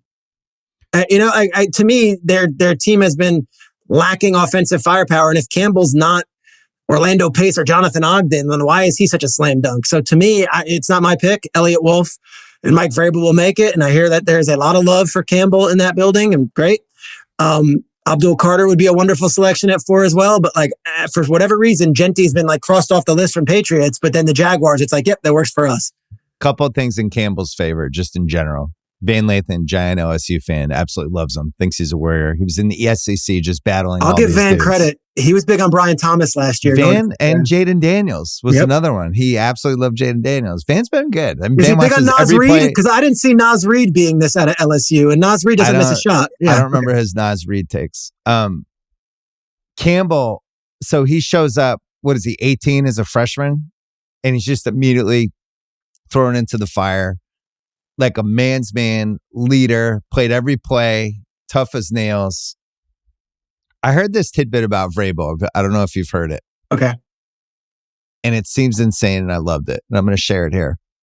Apparently, when he's working out people, he has this thing about body mass and feeling like banging bodies. And if it's the right kind of player that they're looking at, he will actually put on the pads and bounce against them to feel what their body's like. Like he's a big, how sturdy are you? How physical? Dude, he's done it at pro days. Okay, so you know about this. He'll do it publicly. Because I was like, there's no way. He'll do wrestling moves with the player and get him in all these weird positions to see how he reacts. No, it's real. Okay, so I would say Will Campbell, poor Will Campbell, that his arms aren't an inch longer. Right? It's an inch is this big, by the way. And it's couldn't get to 34 inches. I don't know. Meanwhile, there's a bunch of Rashawn Slater's been pretty good. Yeah. That was the knock on him. Joe Thomas has been okay. Yep. But it just feels like Will Campbell, I could see Vrabel putting the pads on him and hitting him and be like, yeah, this is my kind of body mass guy. I just think they're going to take him. Yeah. And it's look, maybe he won't ever be one of the 8 best left tackles in the league, but this is a guy who he's going to be a leader. He's durable. And he will be in the top half of left tackles, which is all you need because you can't find them. They're not falling out of trees, period. Is it a great failure and a great disappointment if a year in you're like, he's a good left tackle, but gosh, he's an amazing left guard. And do we move him inside and do we put someone else at tackle? Could you be a 4-time All-Pro at left guard? Is that a loss? Quentin Nelson went 6th overall. Is Quentin Nelson a loss for the Colts? No. He's great. He was the best at his position for a decade. I think he'd sign up for that. But that's when you're picking 4th or you're picking 5th or you're picking 3rd, if you're in the top 5, I have to get a blue chipper. And the only way I'm not doing that is if there's some quarterback that I'm doing my 50-50 coin toss on. And Bill, last year, Malik Neighbors was a blue chipper. Joe Alt was a blue chipper. This year, I hate to be so dismissive, and I think it actually adds to the intrigue of the draft. They're just not there. You can't make Will Campbell into a blue chipper. You just can't. So he's looked at as that. What did that guy from Pittsburgh who nobody had ever heard of, who signed as a free agent, the left tackle? Moore? Yeah. Yeah. Didn't he get $20 million a year? $20 million. Yes. And everybody was like, we're not sure he's a starter. So when you think of it that way, if Campbell could just be the 14th best left tackle in the league, if that's his ceiling, it's that's probably a $29 million player. And you have him for 5 years. Armand Membu, no one had ever heard of, and that's dismissive. I shouldn't say it that way, but he wasn't. No, he was a fast riser, though. There's no question. He was definitely coming on strong, and then the combine was an absolute, revelation. So if you're talking about arm length and that stuff, and Campbell, maybe Membu's a tackle. He's a pure tackle, and he has huge upside. I would always take the pedigree of the blue chipper who's done it, but I'm the same guy who would have taken Mac Jones over Trey Lance. Like I like knowing what I'm getting. And you look at some of these teams, like the Chargers last year, their first 4 picks were out of Notre Dame, Michigan, Alabama, USC, like that. That's what they do.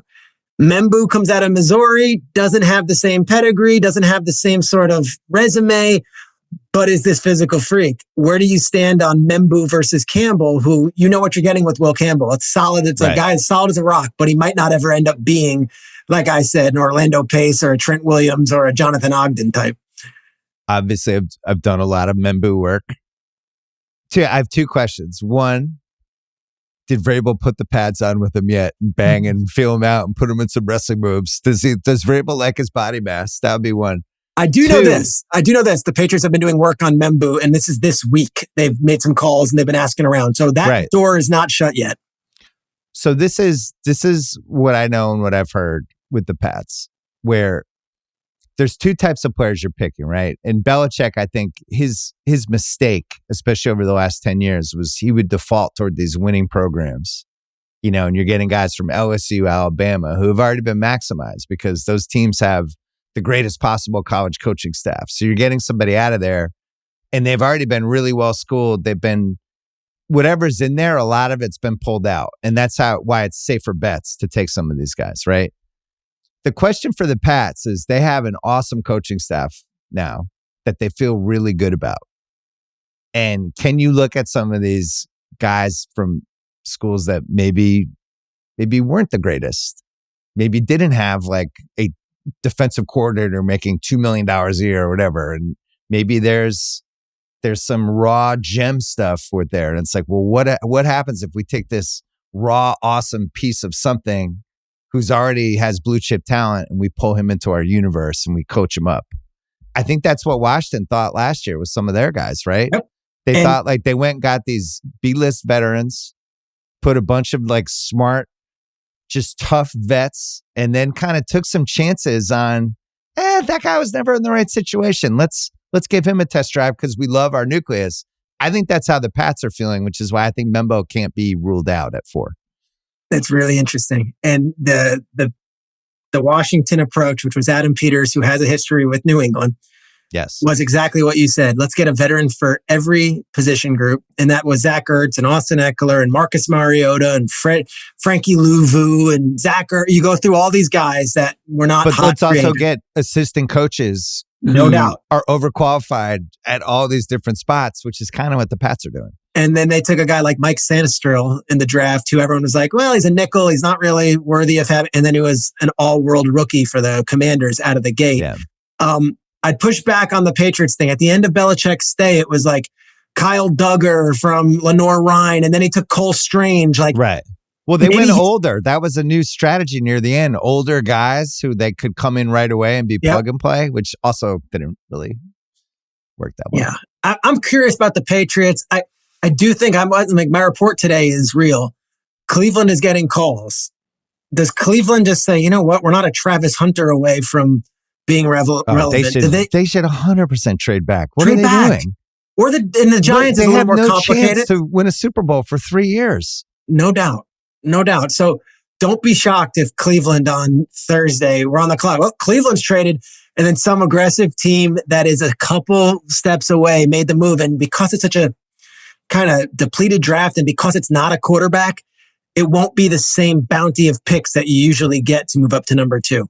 Yeah, but what team is that? Because if you go through it, it's not anybody else in the top 5. It's not, I don't think it's the Raiders. I don't think it's the Raiders. Not the Jets. The Panthers are too far away. Like do the Panthers move up for Abdul Carter? Maybe. If I were them, I wouldn't. The Bears were the one I was Bears looking are at a trade as a move-up back team, I think. The Bears are a trade back team. Well, because they have some talent. I look at the Niners window, right? Like, now they've done this before. They went up and got Trey Lance. I don't see it. I don't see any of those teams in the top 15 being, whoa, if we get this guy. Do you? Miami Dolphins? Oh, I don't they're a know. mess. Come on. I'm just throwing out teams that are a playoff team that didn't have what they thought they should be, that are still in range. The only team for that does seem crazy to me is the Raiders. Just because New coach, coach, who's new in his GM. mid-70s, Tom Brady making a splash. They fall in love with Hunter. They think he can play both ways. And from what you talk to everybody and you do the on the record then off the record, and you love hearing like little tidbits about character and all the stuff that sometimes you can't even use, injury stuff. Is anyone worried about Carter and Look, the there's stress stuff coming thing in out. his foot? It's not a stress fracture, but it's not great either. Like, what is that? I'll say this. His dad, like there's like all this stuff you're hearing about. On it, dude. No, and it's like, It's Travis Hunter. It's Ibuka out of Ohio State. It's Genty, and you hear about Jalen Walker. These are amazing kids. Then Carter comes up, and it's guy can play, and he was tough. So I think there's some stuff about, is this the all-world guy? But I'll tell you what, Charles Haley wasn't the all-world guy, and he won 5 championships. Yeah, some of that. Well, listen, if you're a great edge rusher, you got to be a little selfish. Like, and at that position, it is what it is. You're not going to be a team guy. You're just trying to get the quarterback. That's it. The Giants passed on Micah Parsons a few years ago. They traded back, and they ended up getting Kadarius Toney, and they got an additional pick the following year. It's an all-timer. It's an all-timer, and it's really the original sin of this generation of the Giants, that and the Daniel Jones contract extension. If they were to pass on a guy who legitimately, not because they wore the same number and not because they went to the same college, is compared to Micah Parsons, the way they used him at Penn State, the way he went into his coach's office, that final year, and he looked at James Franklin and said, I don't want to just be this. Make me a guy who plays off the ball. Let me do all these things. And then did it at a higher level than Parsons in college. Like, it would be an incredible mistake made twice, at least in my eyes. I don't think you pass on him, even if you have all these different pass rushers already. That said, there is the injury stuff. Didn't compete at the combine, didn't do it at the pro day. So if you want to make that a red flag, fine. And then off the field, it's not like, this guy is necessarily marrying your daughter. That's what they say. Now, none of that is criminal. None of that is this, but that's just the word around the street, is that he's not the same type of, wow, you want to wrap your arms around him and give him a big old hug like Travis Hunter. It makes me like him more. I know. That's my pass rusher. I don't need him to be trading jerseys after the game. I'm good. All right. So you be the Giants and I'll be Vrabel. Who's taking the phone call for the Giants for a trade? Joe Shane. Okay. You be Joe Shane, I'll be Vrabel. Okay. Joe, how are you? Hey, what's up, Mike? You know what you're doing at 3 yet? We still don't know. The truth is, I'll let you know when we do, but we're leaning towards Carter, but the door is still open. What do you got? I have an idea. We can flip picks 3 to 4.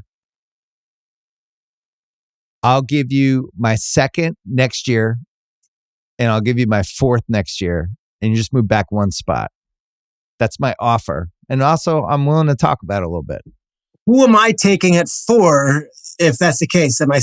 What are you implying? Well, if you like Sanders, why do you have to take him at 3? Take him at 4 and get some stuff back.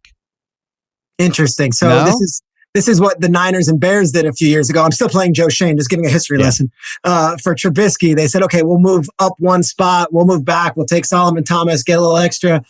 What was the little extra for that? I can't remember for Trubisky. It wasn't that much, right? It was like a 2nd? Wasn't that much. I believe it was a 2nd round pick, and the Niners were doing flips. Well, what happens if you, Joe Shane, comes back and says, I'll flip spots with you, but I want your 1st next year, and I'll give you my 3rd. Mike, what happens if we do this? I will flip spots with you, but I need next year's 1st. What would you say? Give me a 3rd back, and it's a done deal. Okay, we've got, I think, the 104th pick. Is that so? You're saying I give you the 3rd and the 104th, and I get next year's 1st, next year's 2nd, and a 4th this year? You want my 4th this year too? Yes, I need another pick. Jesus, I gotta hang up. I gotta talk to Kraft. I gotta talk to Kraft and yell at him for not taking week 18, and we just could have the first pick. I gotta hang up and go scream at Drew Lock for throwing for 200 yards against the Colts in week 16. Yeah, see, the Pats need so many things. They're probably better off just staying at 4 and taking Will Campbell. But if they think Carter is Micah Parsons, and the price would be flipping picks with the Giants, I think the Pats are going to be good next year. I don't think they're going to win the Super Bowl, but I think they could go 9-8, 10-7 if they hit a couple picks. Roster's better, coach is better. If they think they can get a left tackle who can start next year at the top of the second round, I think you have to think about trying to trade up a spot. And I can't believe they're in this position because Buffalo out-tanked them, which I'll never get over. No.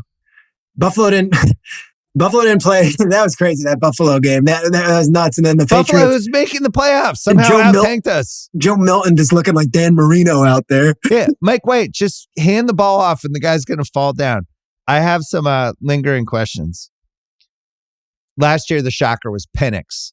Yeah. If you had to handicap this, what is the Penix bomb of this year? What is the shocker? The guy's you just had to have one guess. Guy's name is Gray Zabel. Has that name come across your board at all? I haven't done a lot of Gray Zabel work. What is that? Offensive guard at a North Dakota State. In the last 72 hours, I've gotten multiple calls from teams looking at my mock draft. Here's how I do it. I talk to people, I put together a mock draft, and I send it to like all the teams. And I'm like, what am I missing? Who am I missing? What are you hearing? And a lot of teams will tell me, we actually like this guy more than this guy. So just put him there if you want. I'll throw you a favor, throw you a bone on that. Or where's this player? And unanimously, I'm getting, where is Gray Zabel in your top 20? In the top 20? Watch for Gray Zabel out of North Dakota State to suddenly be one of these guys who goes like 15, 17, 18, 19, even if it's early 20s. A player who at the Senior Bowl played well and then you didn't hear from him again. And he's an offensive guard, but he's looked at as like one of these maulers, and in a draft full of just meh, he is one of these guys that they think the sky could be the limit. So that is my wild card. Put the pads on with him yet? Vrabel might want to wrestle with him a little bit. Headlock, put him in a headlock, see what he's like. So you have your mock draft coming on Wednesday. Yep. And this has been a mock draft that has been very successful by mock draft standards. So you'll send like little... Oh, yeah.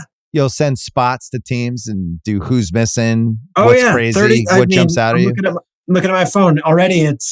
I sent to Howie Roseman this morning, Adam Peters this morning with Washington, John Spytek at the Raiders, and some of them won't respond.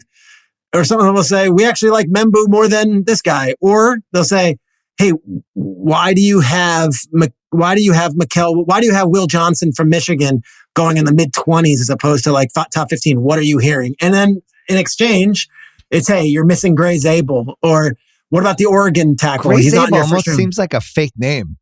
Gray Zabel. I'm going to get the jersey for you.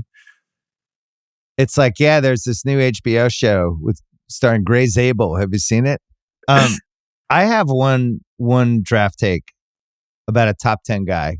Let me hear. Now, granted, I parachuted in and I barely watched college season. You're but good, I do, dude. You're good. You love this I've been shit. pretty good about... You're good. Whatever. I've had some good moments over the years. Tet scares me. You're not alone. Here's why. Because the Pats, who have done the worst job ever of drafting receivers since forever. And here's where I've landed with receivers. And it sounds stupid, but it's really not. I just want guys who are open. When I'm watching the clips, the guys are wide open. I want speed and I want the ability to get open. These guys, he's a big guy. He's unbelievable. Catches in traffic. Nobody uses his body. I would just rather not take a chance on those guys. We've had those guys. Like we had the N'Keal Harry. I think when you get to the pros and everybody's more covered than they were in college and guys are just have people draped around them all the time, I just think it's harder to succeed. I just want speed. Like the Chiefs don't do this. The Chiefs are like, let's get Xavier Worthy. He's fast. Fastest guy. Guess what? We'll run plays for him and he'll just be open. And then our quarterback will throw him the ball. Lad McConkey was another one. It's like, what is he? It's like, I don't know. He's always open. That seems positive. I wouldn't. Now, if you were in the teens, it's different. But if you're talking about like Jacksonville at 5, and it's a guy whose his biggest skill is how good he is in traffic and how physical he is, it just makes me nervous. Let me give you the Tet McMillan stuff, because I was early in on Tet saying he's going to be top 5, and then I've walked it back a little bit. Because Nate Tice loves him, by the way. And Nate I really respect too. The good is so good. This guy's film, you pick 10 plays from Tet McMillan, he looks like Calvin Johnson. Danny Kelly has him 4th. Dude, he's amazing. He takes plays off. His motor isn't always going. And in this past season, it was a significant difference in his consistency than the year before. Now, the year before, Arizona was coached by Jed Fish. They had an offense that was humming. They were a top 10 team at one point, and this guy was engaged.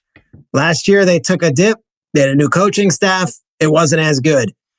That said, 6'4", Yeah, I get it. fast, dominant hands, and like teams have met with him. Physical. He's a different cat. Now, he's from Hawaii, and he comes in, and something that rubbed people wrong was like, I'm a volleyball player first, football player second, something of that. Like, I love volleyball. Now, football guys see that, and they like bang their head through glass, and a coach who's more evolved says, all right, he's got volleyball skills, and we will coach him up, and we will get the most out of him. Now, the ceiling is Mike Evans. The basement or the floor But the ceiling is Mike Evans, who's had one of the best wide receiver careers start to finish of anyone in the last 30 years. Good ceiling. He's got the same body type and a better college career than Mike Evans had. So you're looking at that. Solid and in a wide receiver draft that is putrid. I mean, last year we had Neighbors, Odunze, Harrison. But you that's had why all the to be Washington scared about him, because this is what happens with the draft. When you're in this cluster and you're way better than everyone else in the cluster, but it's a bad cluster. This is the same thing with the quarterbacks. No doubt. Jackson Dart wouldn't have gotten drafted in the first 45 picks last year. Might not have. But McMillan, what I like though, is that like the evolved coaches who I've spoken to, they didn't just shut it down. It's not that he doesn't love football. It's that this kid is different and he's got other interests, but gosh, when he's on the football field, he turns it on. So I don't know if it could be your first pick as a GM or your first pick as a head coach, but if you're secure in your spot and you're looking at this draft and it's a bunch of mid, this guy is the sky is the limit prospect as far as skill position goes. It feels very Dallas Cowboys-y at number 12 to me. Got the same type of body type as CeeDee Lamb, though.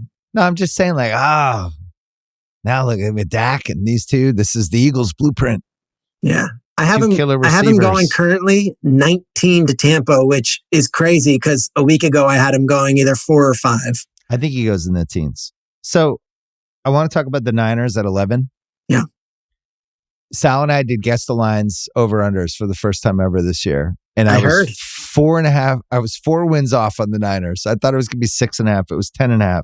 It's still 10.5 on FanDuel, even though there's a bunch of action. There's minus 130 under. And there's reasons for it. The schedule, the divisions they play. They have fourth place schedule, all that stuff. And yet I'm looking at the Niners at 11. Do they think they're good? And if they do think they're good, are they going to get aggressive? Are they going to try to move up? Will they try to move back? They feel like a pivot team to me. The Bears are staying at 10 and they're going to take a weapon, I think. Niners, I think the Bears are interesting because they lead to the Niners. The Bears at 10, like if Colston Loveland is sitting there, the tight end. A riser. That's really interesting for the Bears. You add another weapon to them. I could see the Bears take an offensive line, going with the big kid out of the Alabama, Kelvin the Booker, or Kelvin. I'm losing his name. Texas, the offensive tackle. Yeah, the Niners. Their defense was atrocious last year, and that's been they just lost a bunch of dudes. They did, and that's long been their pride of their team up front. So you look at the big kid, Mikael Williams out of Georgia. That's a possibility there. Or you look at defensive back and there's, Hunter, but then this kid Barron out of Texas who won all the awards is a superb talent too. And is it like, to your point, the economics of it, if we get a number 1 corner and he's sitting there at 11, like we could put that pick in and we're good and we're building. Or are you trying to swing the bat and try to do something major and move up and get one of these star players and try to stay in the conversation for the try NFC? to get all the way up to 3 for Carter. See, I think Mason Graham is the guy who could potentially fall 5-6 spots. He might. The awesome middle of the line guy. There was a moment where I would have been psyched if the Pats took him, but then they signed Williams, so it makes he's sense. He's a 3 technique player. He's got an incredible motor. Everyone likes him, but his body type is not. You're not going to sit in a room with Mason Graham and think he's Aaron Donald. So there's questions like, what's the sky's the limit with this guy, or have we seen the best of him? Also, it's a pretty deep position. Can I give you a good Saleh note? Yeah. Oh, Saleh. More Salah's kids? the new defensive coordinator of the Niners. I have to share this with you. I don't think anyone's reported this, and I don't think you and Sal have discussed it. Salah and his wife had another kid this offseason. So what's that, 8? 8.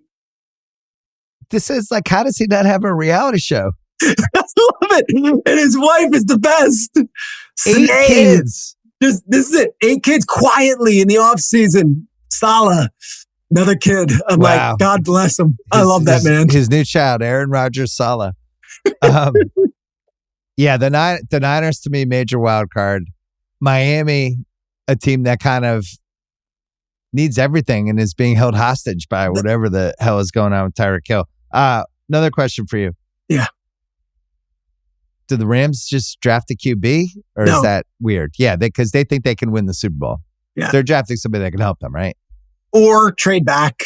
Classic, less need, trade back. Like, let's just collect because we hear about the teams in the second round is like, we'll trade up and get our quarterback.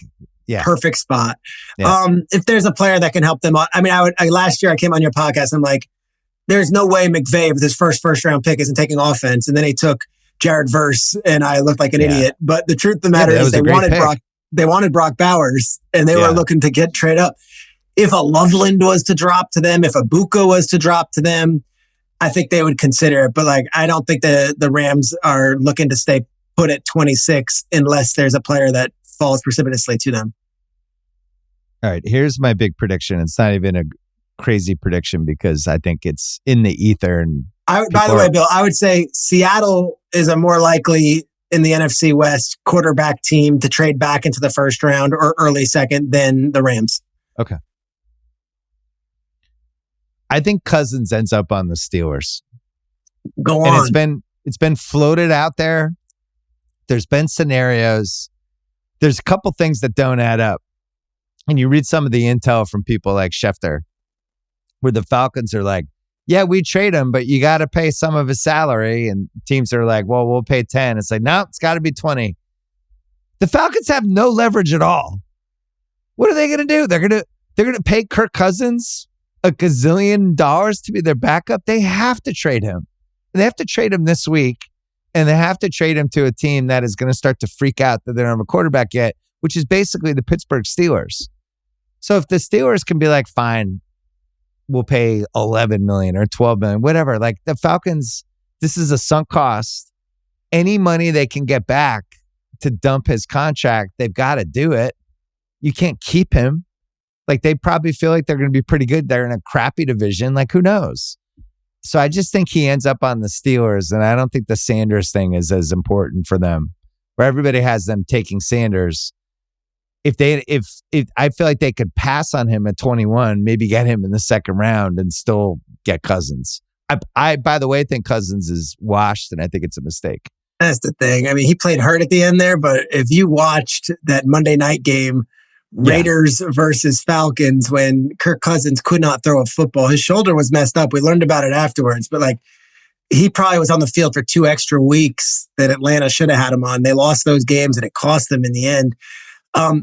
I thought Cleveland, and then they signed Joe Flacco. So cross Cleveland off. I thought the Giants makes more were a sense, possibility. right? You'd rather pay Joe Flacco $4 million than Kirk Cousins 10. Joe or Flacco, pay 10 for Kirk Cousins, who's been there, and I know the connection there was Stefanski and Cousins have a great relationship, but that's such a big price tag, and then you're kind of setting yourself back as a franchise. With Flacco, you get the 1 year and you see, and then you go from there. I haven't done the work on Pittsburgh, I'll be honest with you. I'm trying to think of the different connections. Have Arthur Smith worked with Cousins? No, they didn't overlap in Atlanta. To me, it's such a shocker to me that they put themselves in this corner with Rodgers. Of all the franchises, with the place that they're he at. looked more done than Cousins.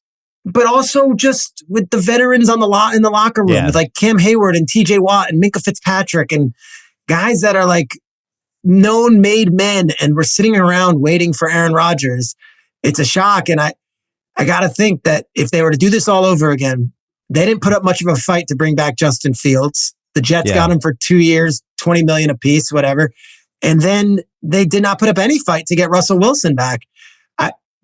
Cousins would be one of those deals where like, gosh, this all went awry and like, I guess we'll get Cousins with like a shrug, but Well, you're What getting a- like a better locker room fit than Yeah. Rodgers. He would At have least you're to, getting a guy that everybody loves being a teammate of. no doubt. But can he still play? And the price tag's going to be big. I mean, I think Atlanta is going to pick up most of it, but Well, can we agree it's kind of dumbfounding that they've had no solution and it's past mid-April now? Wow. They have no quarterback. I'll tell you this from the Giants side. To Rodgers' credit, and you can say, screw that. He looked at these teams and said, guys, I'm on my own timeline. If you need to pivot and make a move, there is no hard feelings. I am telling you straight up, I do not know when and if I'm coming back. And that is on you to do it. And Giants heard that. Giants waited a couple of weeks and they were like, all right, we got to act. And they did it. And they got Russell Wilson and Jameis. Steelers were like, all right. And they still haven't made a move. It's ridiculous. Okay. I think we hit everything. Except Kyle Brandt, some hurtful comments on the last rewatchables. I didn't listen. I'm sorry. There was no interest in jokes. I had no interest in reliving the Saint. You guys. I mean, I'm giving you a platform. How are you guys doing? Kyle and I you guys are are good. like a married couple. It's sad. It's sad. How many years was it? It was a divorce that he had nothing to do with. And that's the It wasn't thing. even a divorce. It was like I don't know what it was. I fell out of love. It was it. I couldn't How be many on years Good were you Morning together? Football. I couldn't be on Good Morning Football another day. I'd given it my all. So I'm on to another lover. And it's Well, you know what's going to have to happen? The three of us are going to have to do rewatchables. Is how it's going to have to play out. You already That's did gonna Blue have to be Chips. the reunion ending. I could have done every word of Blue Chips. You did Blue Chips already. I could have done that one. All right. We're going to have to figure out a rewatchables for the three of us. I would love that. And if it's Steven Seagal, Jean-Claude Van Damme, count me out. But we can find a different niche for me. I know Kyle has What his is your wheelhouse. niche? What's your movie niche? I'm an art house theater guy. You know, if you want to do Cider House Rules, no, we can Art go house wherever. theater guy. Black box theater. We want to talk about, you know. Was there hazing stuff at ESPN when you came in as the new guy? Did anybody just like not talk to you for a week and shit like that? It's crazy. They put me in a room and just made me watch Lakers, Cowboys, Yankee highlights. It was nuts. That was And it? It was like, Just this is all trying you're to- allowed to talk about. This is it. It's like Minority Report. They're It was it. No, we're all happy for you. I see love your you for it. face. I appreciate you. You are, as you know, a huge sounding board. And I will tell you this, as long as the years I was on Fox and as long as I was on Good Morning Football, all anyone is asking me is, are you still allowed to come on Simmons' podcast? And hopefully, Oh, that's nice. hopefully I can. I love working with you and I love being a part of your world. All right. Well, it's great to see you. Safe travels to Green Bay. Good luck with the Knicks. I'll be interested to see if we hit any of this stuff. And if Vrabel is at the draft and wants to put the pads on and try to like get you in some wrestling moves, like just be ready for it. That's You it. might want to feel out your body best. I know. If you're in New York for any of these Knicks games, we have to get together and go Yes. together. I would love it. 100%. All right. Schrags, great to see you. Thank you. All right. You're the man. Thanks, dude.